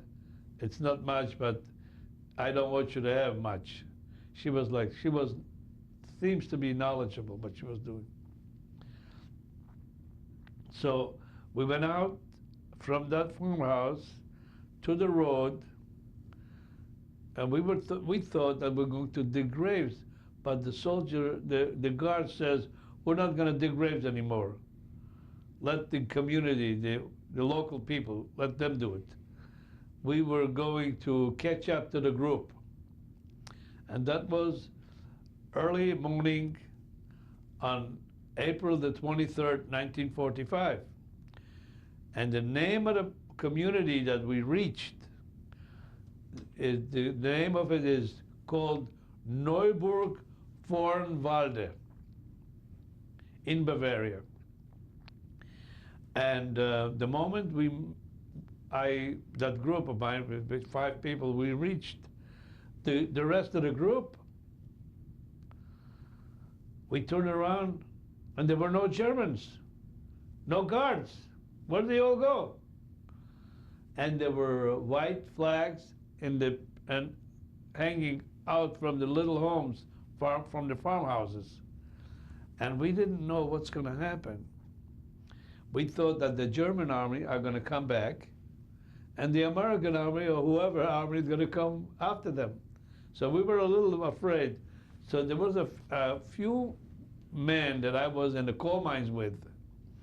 We went into a little forest, each in Germany, right in front of every little community.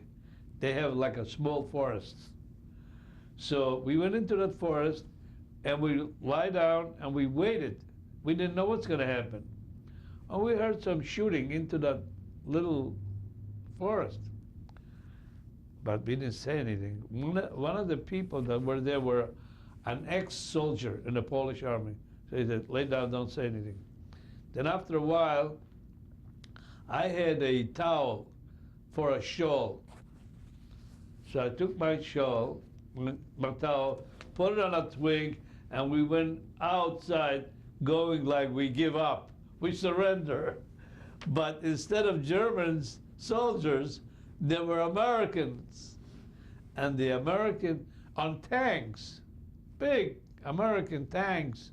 And there were Jewish soldiers speaking Yiddish from Brooklyn.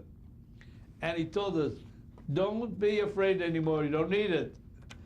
You are free. And they told us they liberated other camps so they know what's going on.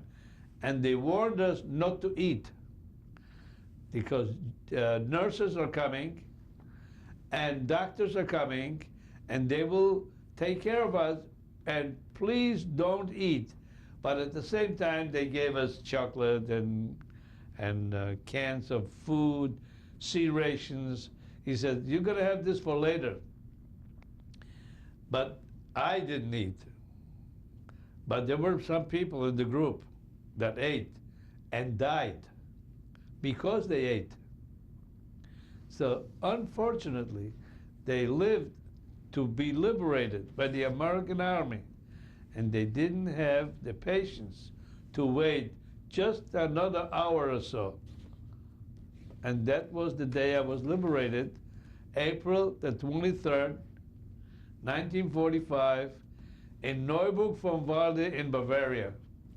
Did you have the patience because you thought of it yourself, or because the woman had told you that earlier? I know, Don't I was eat too lucky much? because I was happened to be in that farm, and the woman gave me some food, and I wasn't that deprived anymore.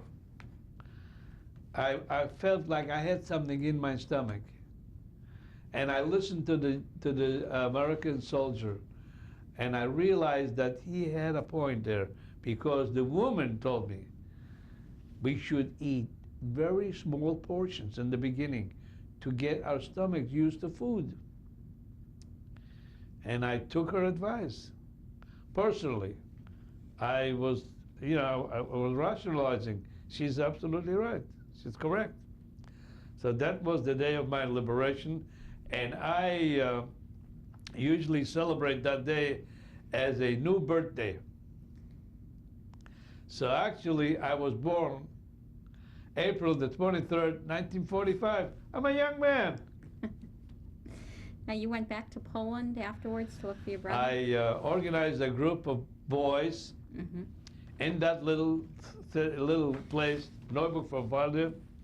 There were one Jewish boy and myself, with 20 boys, and we decided we were going to go back to Warsaw because I hoped that my brother is going to be alive. And we got in July, that was like April, 3 months later, we were already recuperated, we felt good, we were young. And in July, they gave us a truck, an American truck with an American driver, soldier, and he was supposed to take us to the Russian frontier. Germany was divided into American zone and Russian zone. And in order to go to Poland, you had to go from an American zone to the Russian zone, and then from the Russian zone to Poland. So instead of going to the Russian zone, they took us to a camp. The camp was situated in a city called Fulda, and also in Germany, about 100 kilometers from Frankfurt am Main. And this camp was a displaced person camp run by the Polish government in exile, and their headquarters was in London.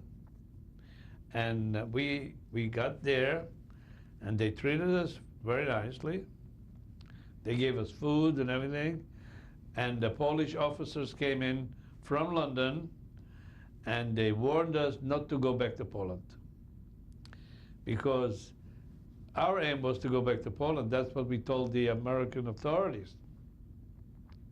And they decided to try to indoctrinate us not to go back to Poland, because the Russian army is there and they mistreat the population, and they kill and they maim and they rape.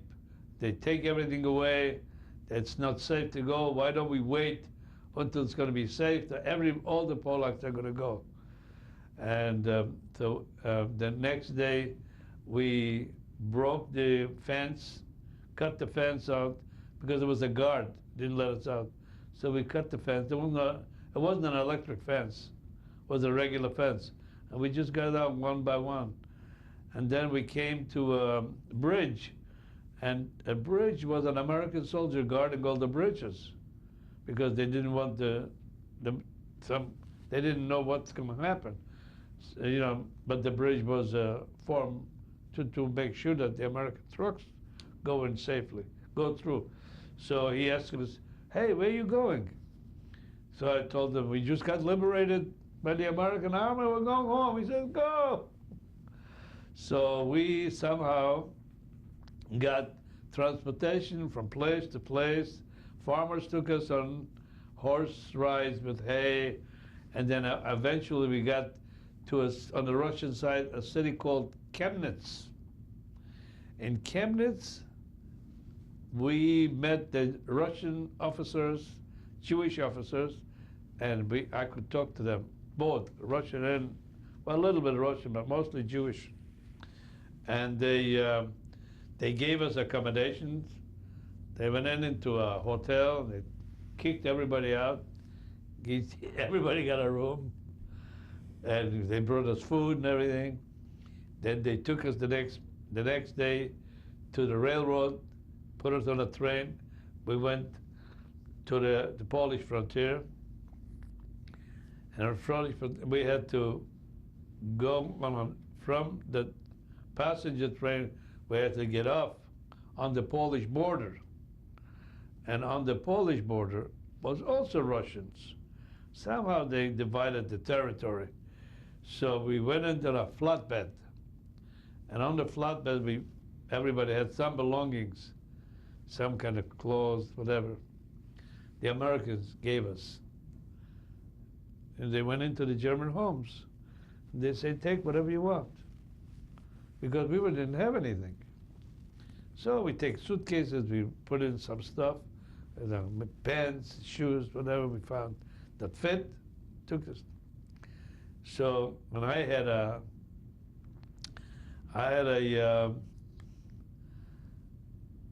bicycle that I also took from a German. The Americans said, take whatever you want. So I took that bicycle all the way to Poland. I fell asleep on a flatbed, and I get up in the morning, and the bicycle wasn't. Now the bicycle was taken away by a Russian soldier, and he said, "It's military goods. It's a form of transportation that you cannot have." It was just an excuse to take away the bike. And then half of my belongings was missing. So I went into the local commander, well, those were Jewish guys. Everybody was Jewish. All the officers, every officer was Jewish. So he says, well, I can give you 10 soldiers to go look for it. What good is it going to do? While you look for the other suitcases, somebody's going to steal this one. He said, once they took it, they can't get it back. He said, don't waste time, go back to Poland. So I said for myself, maybe he's right.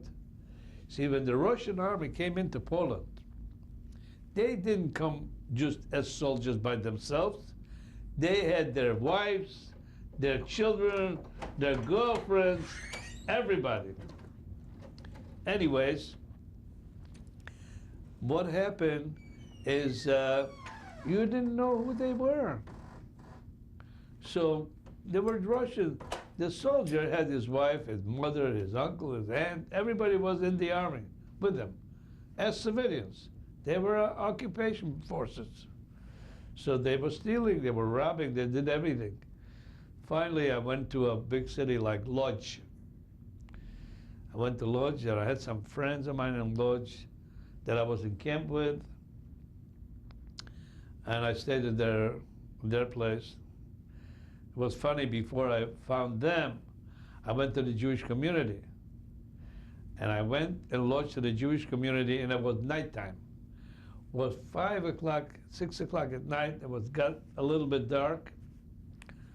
And I was sitting at the door of the Jewish community, figuring that I'm going to sit there until the morning, until they open the offices. Came a lady, a Polish lady, and she looked at me, and she says to me that, I know you're Jewish, in Polish. And she says, I was married to a Jewish man that the Nazis took away and never came home.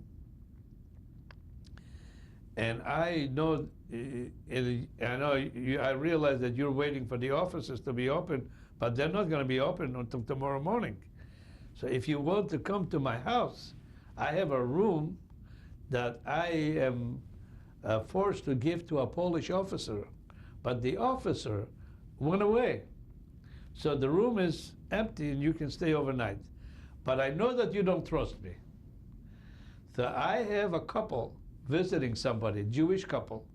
Wait until they come down and they will vouch for me. And that's exactly the way it was.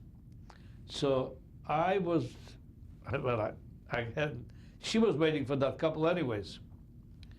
So the couple come down and they guarantee me that no problem, that whatever she told me is true.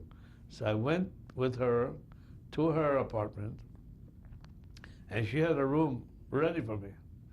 And I took a shower and washed myself, and cleaned myself, and I got almost ready to go to bed. The Polish officer come back. Not only by himself, but he brought maybe 4 other guys. And they bought a case of vodka and food, and we celebrated my liberation. They celebrated my liberation all night, and I was drunk. I don't know what happened. Anyway, the following morning, I took off. Thanked them very much. It was a very unusual night rather. And I went to the center, the Jewish center in Warsaw, and in the lodge, and I found people that I was in camp with, and they opened a grocery store right away. But anyways, I wasn't staying. That's not the reason I came back to Poland. I went to Warsaw, and I went to Częstochowa, to Katowice, to a lot of different cities in Poland looking for my brother, and I couldn't find him. And I registered my name everywhere, and in case he registered his name, so he knows I'm alive. And then I sold everything I had on my bag except one shirt and whatever I had on. And they had a market that you could buy German marks for Polish zlotys. You see, Germany occupied Poland, right? And there were a lot of German marks. And the Polacks didn't have any use for German marks. So you could buy, let's see, 10,000 marks for 1 zloty, which was nothing. And they gave you a lot of money for your socks and for your pants and whatever I didn't need. I sold, and I put all the money around my body, and I went to the Czechoslovakian border to go back to Germany. So I didn't have any papers, but I had a paper that I was liberated in Bavaria. So the Polish guard on the border says, "Where's your papers?" Oh, I took out a paper. I gave him my paper. He says, "I can't read that." So I figured, even if he brings his superior who could read, he can tell that this is not exactly a passport to go to Czechoslovakia. So I left him holding the paper. I turned around and I jumped up the train that was on the Czechoslovakian side, Slovakia then, on the Polish frontier, and I locked myself in the toilet. And I was sitting there for about an hour until the train left. And in a little while I was in Prague. That was the story. From Prague I went to Germany. Was also an interesting sequel to that. That in Prague, the Jewish boys told me what to do. He said, now that you're in Prague, go to the Polish consul and tell him that you're on your way to Warsaw. They'll give you money, they'll give you a lodging in a hotel, and they'll give you a permit to stay in Prague for 10 days.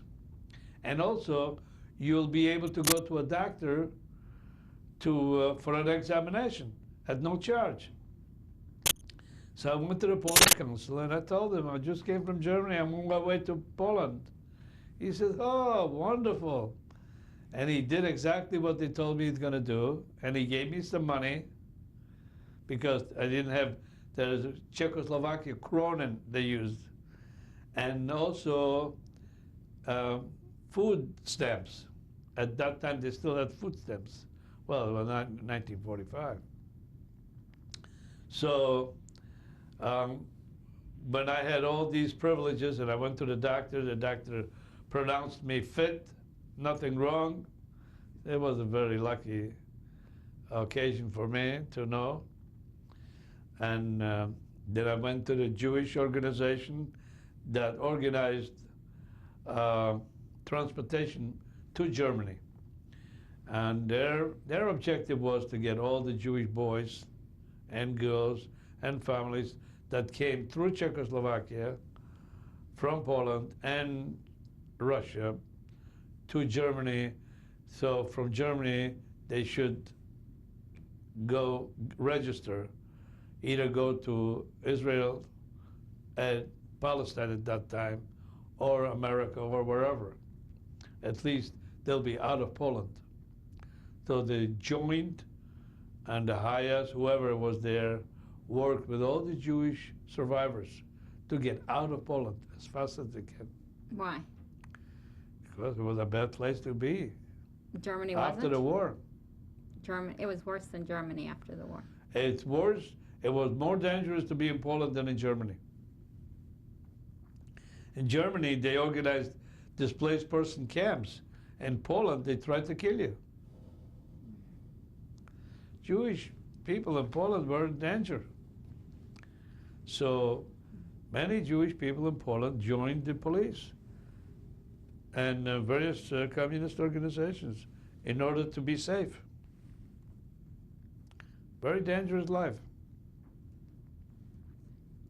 And then when you tell us about how you moved between Paris and Germany. Oh, that was a different time.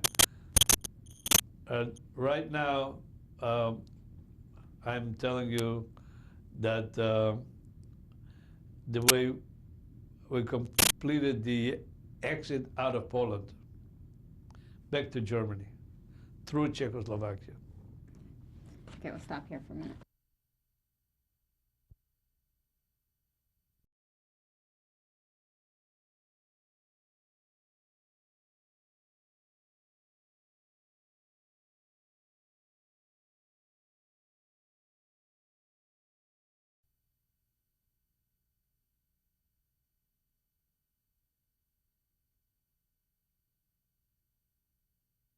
Yeah.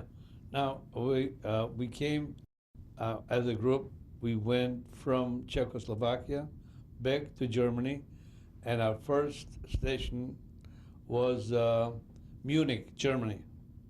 In Munich, I took all my German marks that I had with me, and I changed it into dollars. So I had just a few dollars from a lot of German marks, but I had dollars, and they were worth a lot of money. So with these dollars, I was in Munich and I found out that a lot of my friends that were in camp with me were in Frankfurt am Main. So I went to Frankfurt am Main. And in Frankfurt am Main, I was in Frankfurt am Main for a little while, and I met a Polish officer who I got acquainted with, who somehow introduced himself to me, and we became friendly.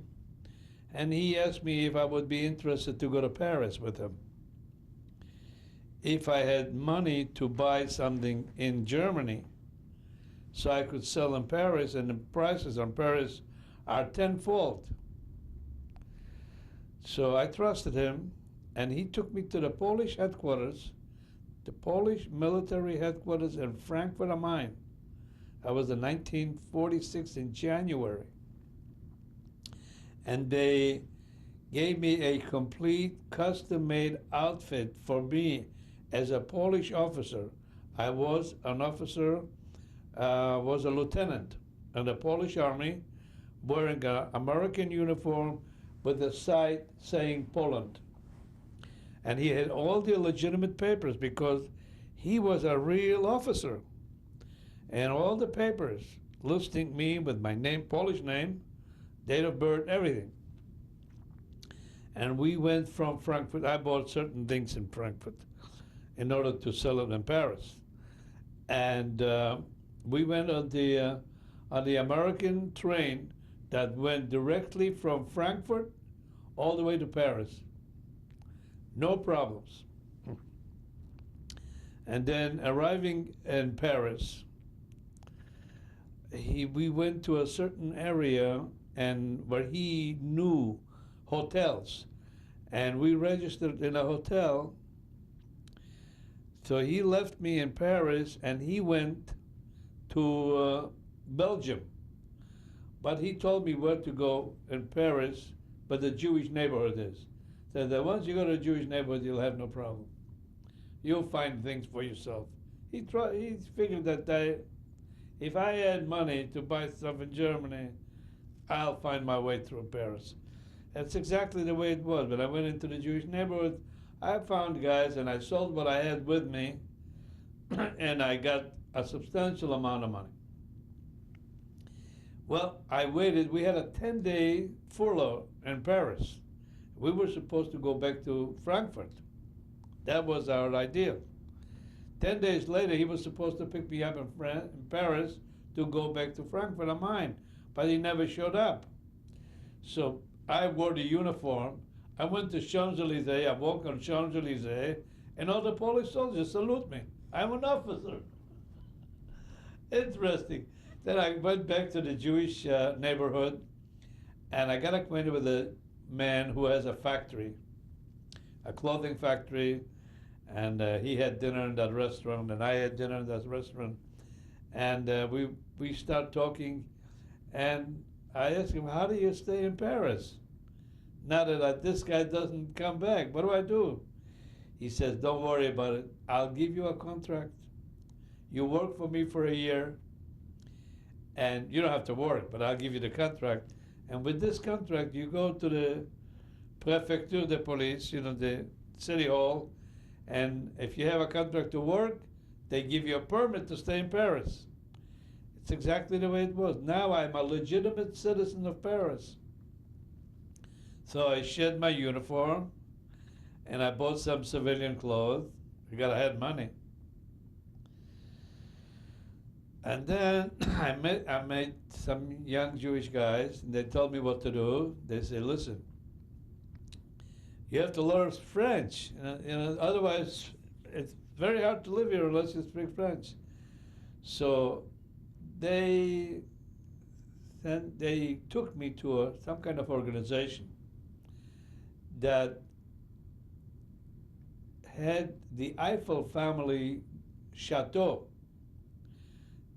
to the disposition of the Jewish Family Service in Paris, and that particular chateau contained only Jewish boys from Poland and from France and Romania and Czechoslovakia and Hungary, boys that were in Paris that have no family.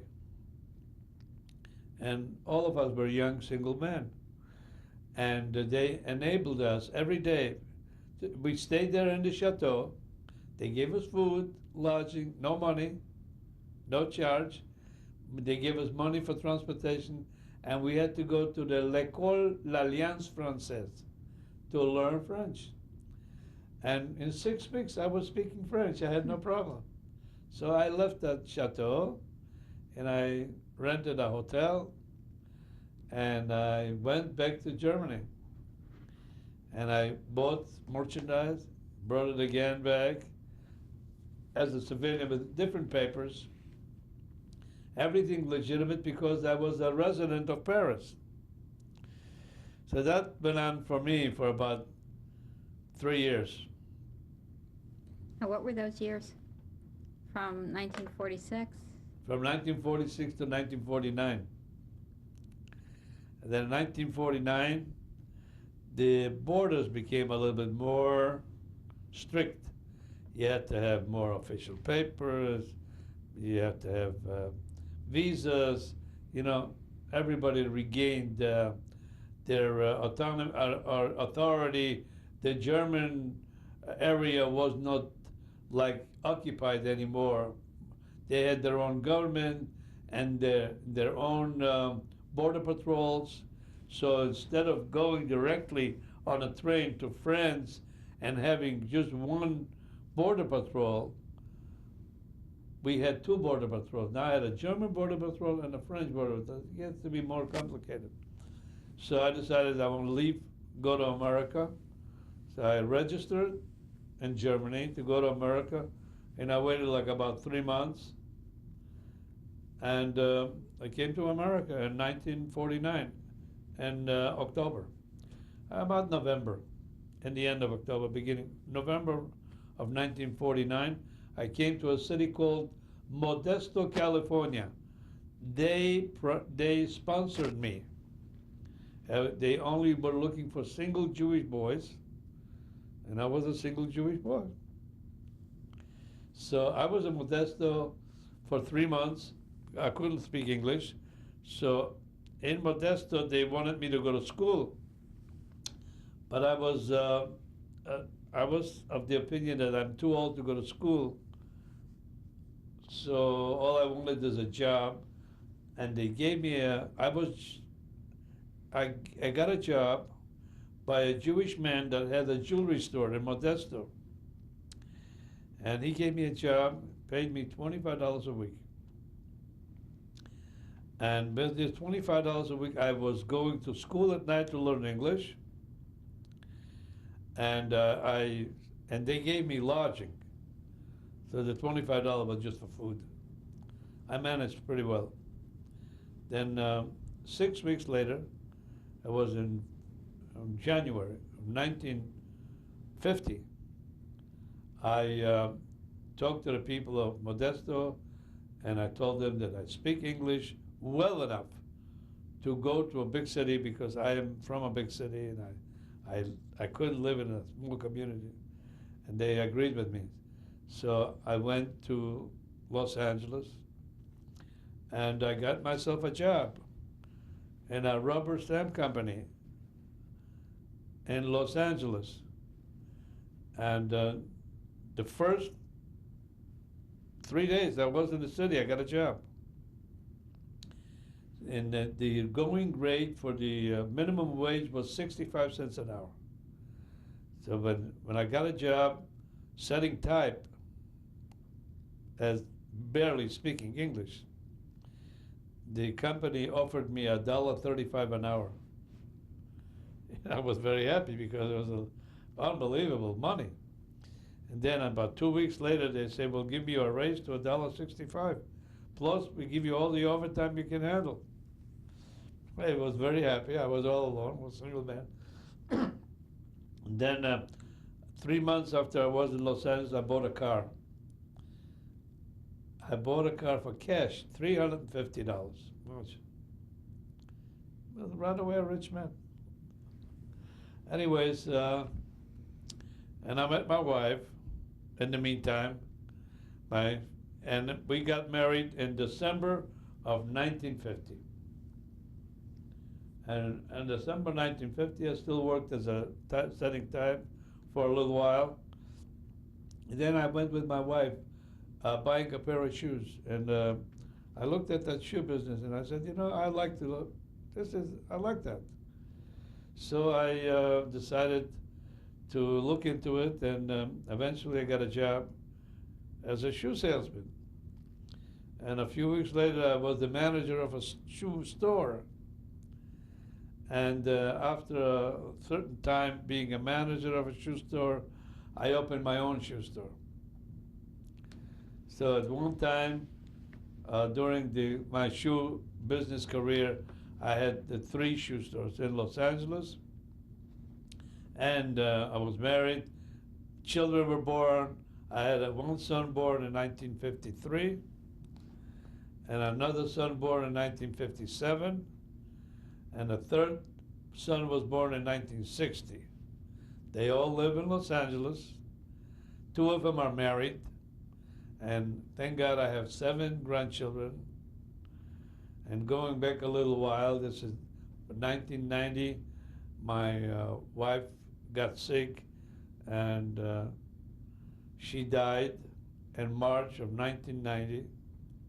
I was widowed then, but by that time my children were grown, and I had 7 grandchildren. I was established, and I had a new business. And in the end of '92, I was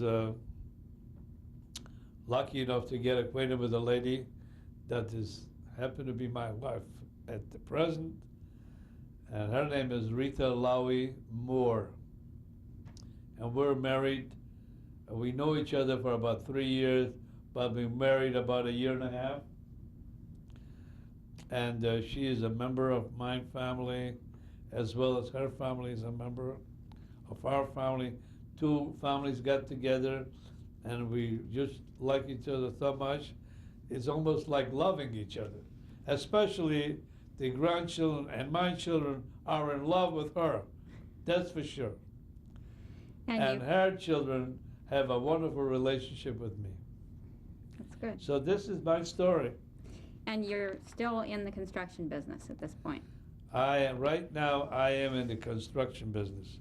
For the last 12 years, I was in since 1983, I am in the home construction, reconstruction business with a partner, and I'm very happy doing what I do, and I'm still working, and this is September 1995. How did your Holocaust experience sort of shape the way you look at life? Well, the Holocaust experience taught me that life is just destiny, and every one of us is destined for a different experience. And my experience is, like I have told you my story, that this was probably my destiny. It's in Jewish, we say it's bashert. And each one of us has a different destiny. And is it to be called, you have to be in the right place at the right time and have a little luck? You can call it that. Everyone calls it differently, but basically, this is what it is. I was in the right place at the right time, and I survived. Did you remain religious? Have you remained religious? I had many years that I wasn't religious at all. But when my children came of the age of going to school, I decided to become religious again. Mostly because of them. Because I didn't want them not to have the experiences that I had. At least they know about it. And all my children went to yeshiva. So I have my middle son went to yeshiva in the beginning, and then he didn't want to go, so he went to public school.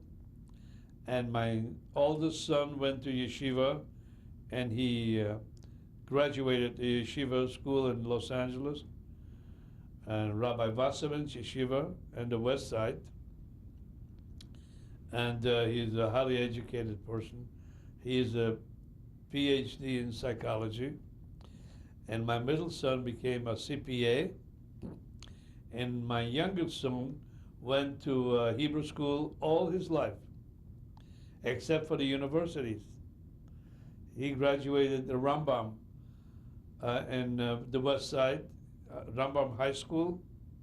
He went to the university, Yeshiva University in New York. He went to Yeshiva in San Jose and the University of San Jose. And he went to the University of San Diego. And he went to College of Optometry in Fullerton, right? And he's now a practicing doctor in San Fernando Valley. He's married, he has 3 children, and my oldest son is married, and he has 4 children. So I'm a grandpa, and I have a brand new grandma for my grandchildren.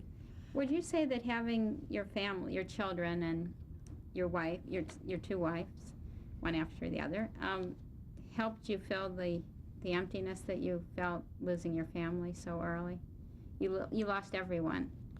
I Really, lost in the Holocaust. everyone in my family, and I built my own family. I created a family, brand new, and I feel good about it because I was all alone. I'm not alone, and thank God. And my wife of 40 years, that was my partner. It's just one of those destinies that she is not with us, but thank God, like we say in Jewish, and in Jewish we always say thank God. Even the non-believers say thank God. True, isn't it? So I have a wife, and thank God that I'm happy. Okay, good. Thank you very much. That's good. I will bring. Stop for a minute. Okay. Rita, would you like to give us your full name? Well, all the way through, Rita Panster was my maiden name. Then I was Rita Panster Lowy. Now I'm Rita Panster Lowy Moore. Okay. And I'd like to ask you how it has been for you living with a survivor. Well, when Maurice told me his story, I really couldn't believe all that he had gone through. He's such an amazing person. He loves life. He knows how to live life. And he has made me appreciate even more what I had and be thankful for having met him, because he's just added so much to our existence with each other. Is there anything else you'd like to say, Rita, before I ask Maurice another question? No, I think this is his life, and all I can say is, for everything he's been through, he's just remarkable. I don't know how other survivors are. Personally, my first husband was also a survivor, but he was very young at the time. But to come through all that he did and love life the way he does, it's really wonderful.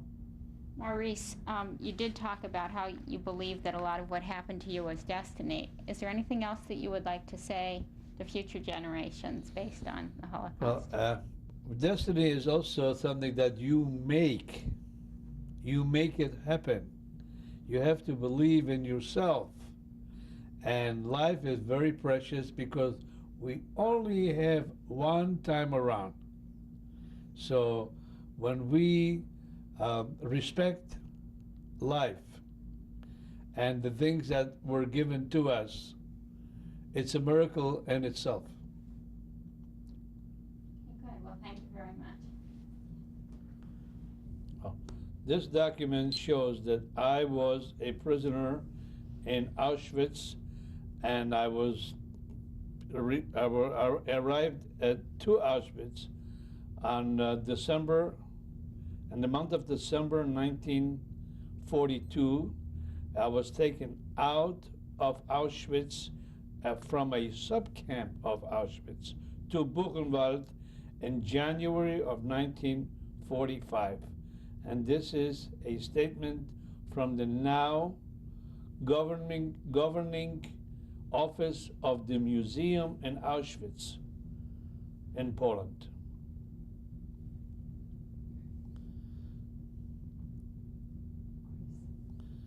Now, this picture is taken of me in 1946, and the reason for that picture is mainly because the tie that I wear was given to me by an American soldier in Frankfurt, Germany. So that I remember, and the picture is here to prove it. Did you say that you had that tie for a long time? I had it for about 45 years. Oh. This picture was taken of me in a studio by a professional photographer in 1945, some about the end of 45. Not bad.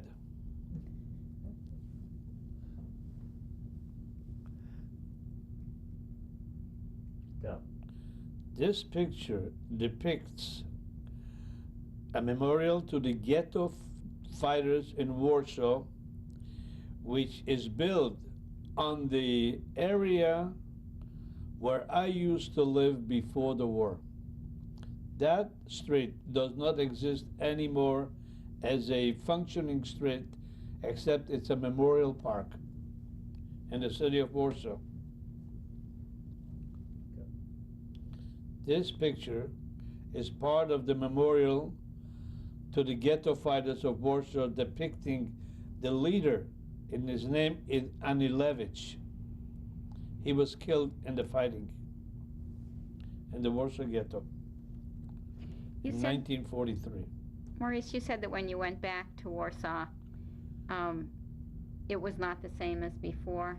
The streets of Warsaw were rebuilt entirely differently. And the people that were not in Warsaw for many years could not find their way. So differently rebuilt is the city.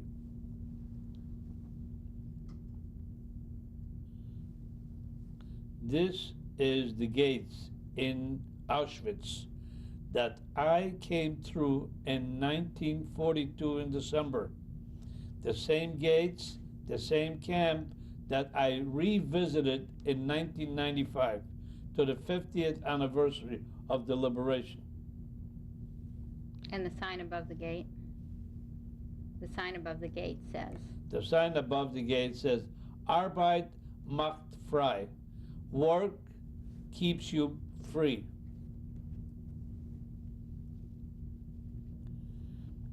This building depicts the barracks that I was taken to in 1942 in Auschwitz, waiting to be taken to work.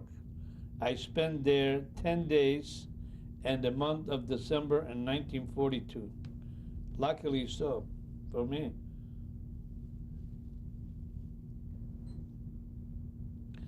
This picture depicts my first wife. Her name was Dolly, and we were married for 40 years. This picture was taken approximately in I would say 66, 65, 66. This picture shows my wife, my present wife. God love her, and I love her, and we're together now for about 18 months, and we hope to be together the rest of our lives.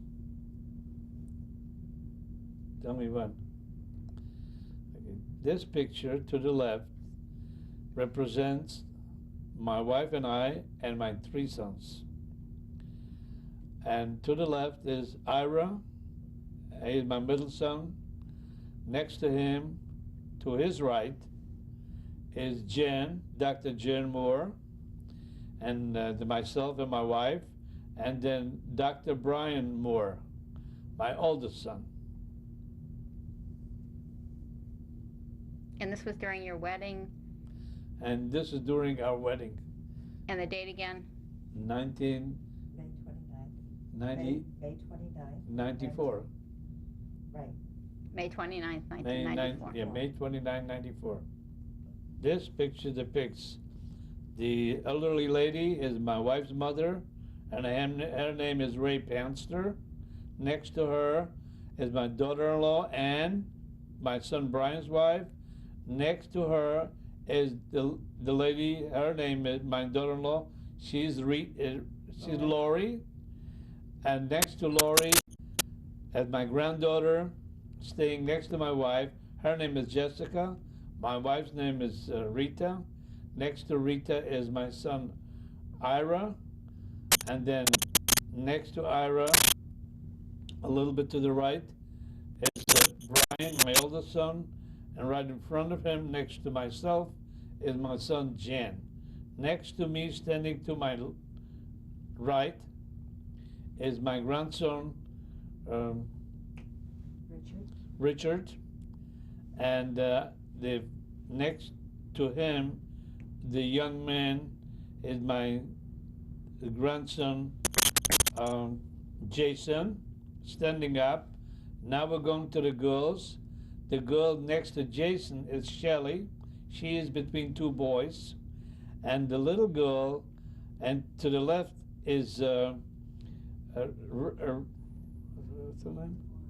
We're going to get back to her. And the little boy, his name is Andrew, sitting in with a funny face. Next to Andrew to the right is Marasha. And the little girl's name is? Devorah. Now we got them all.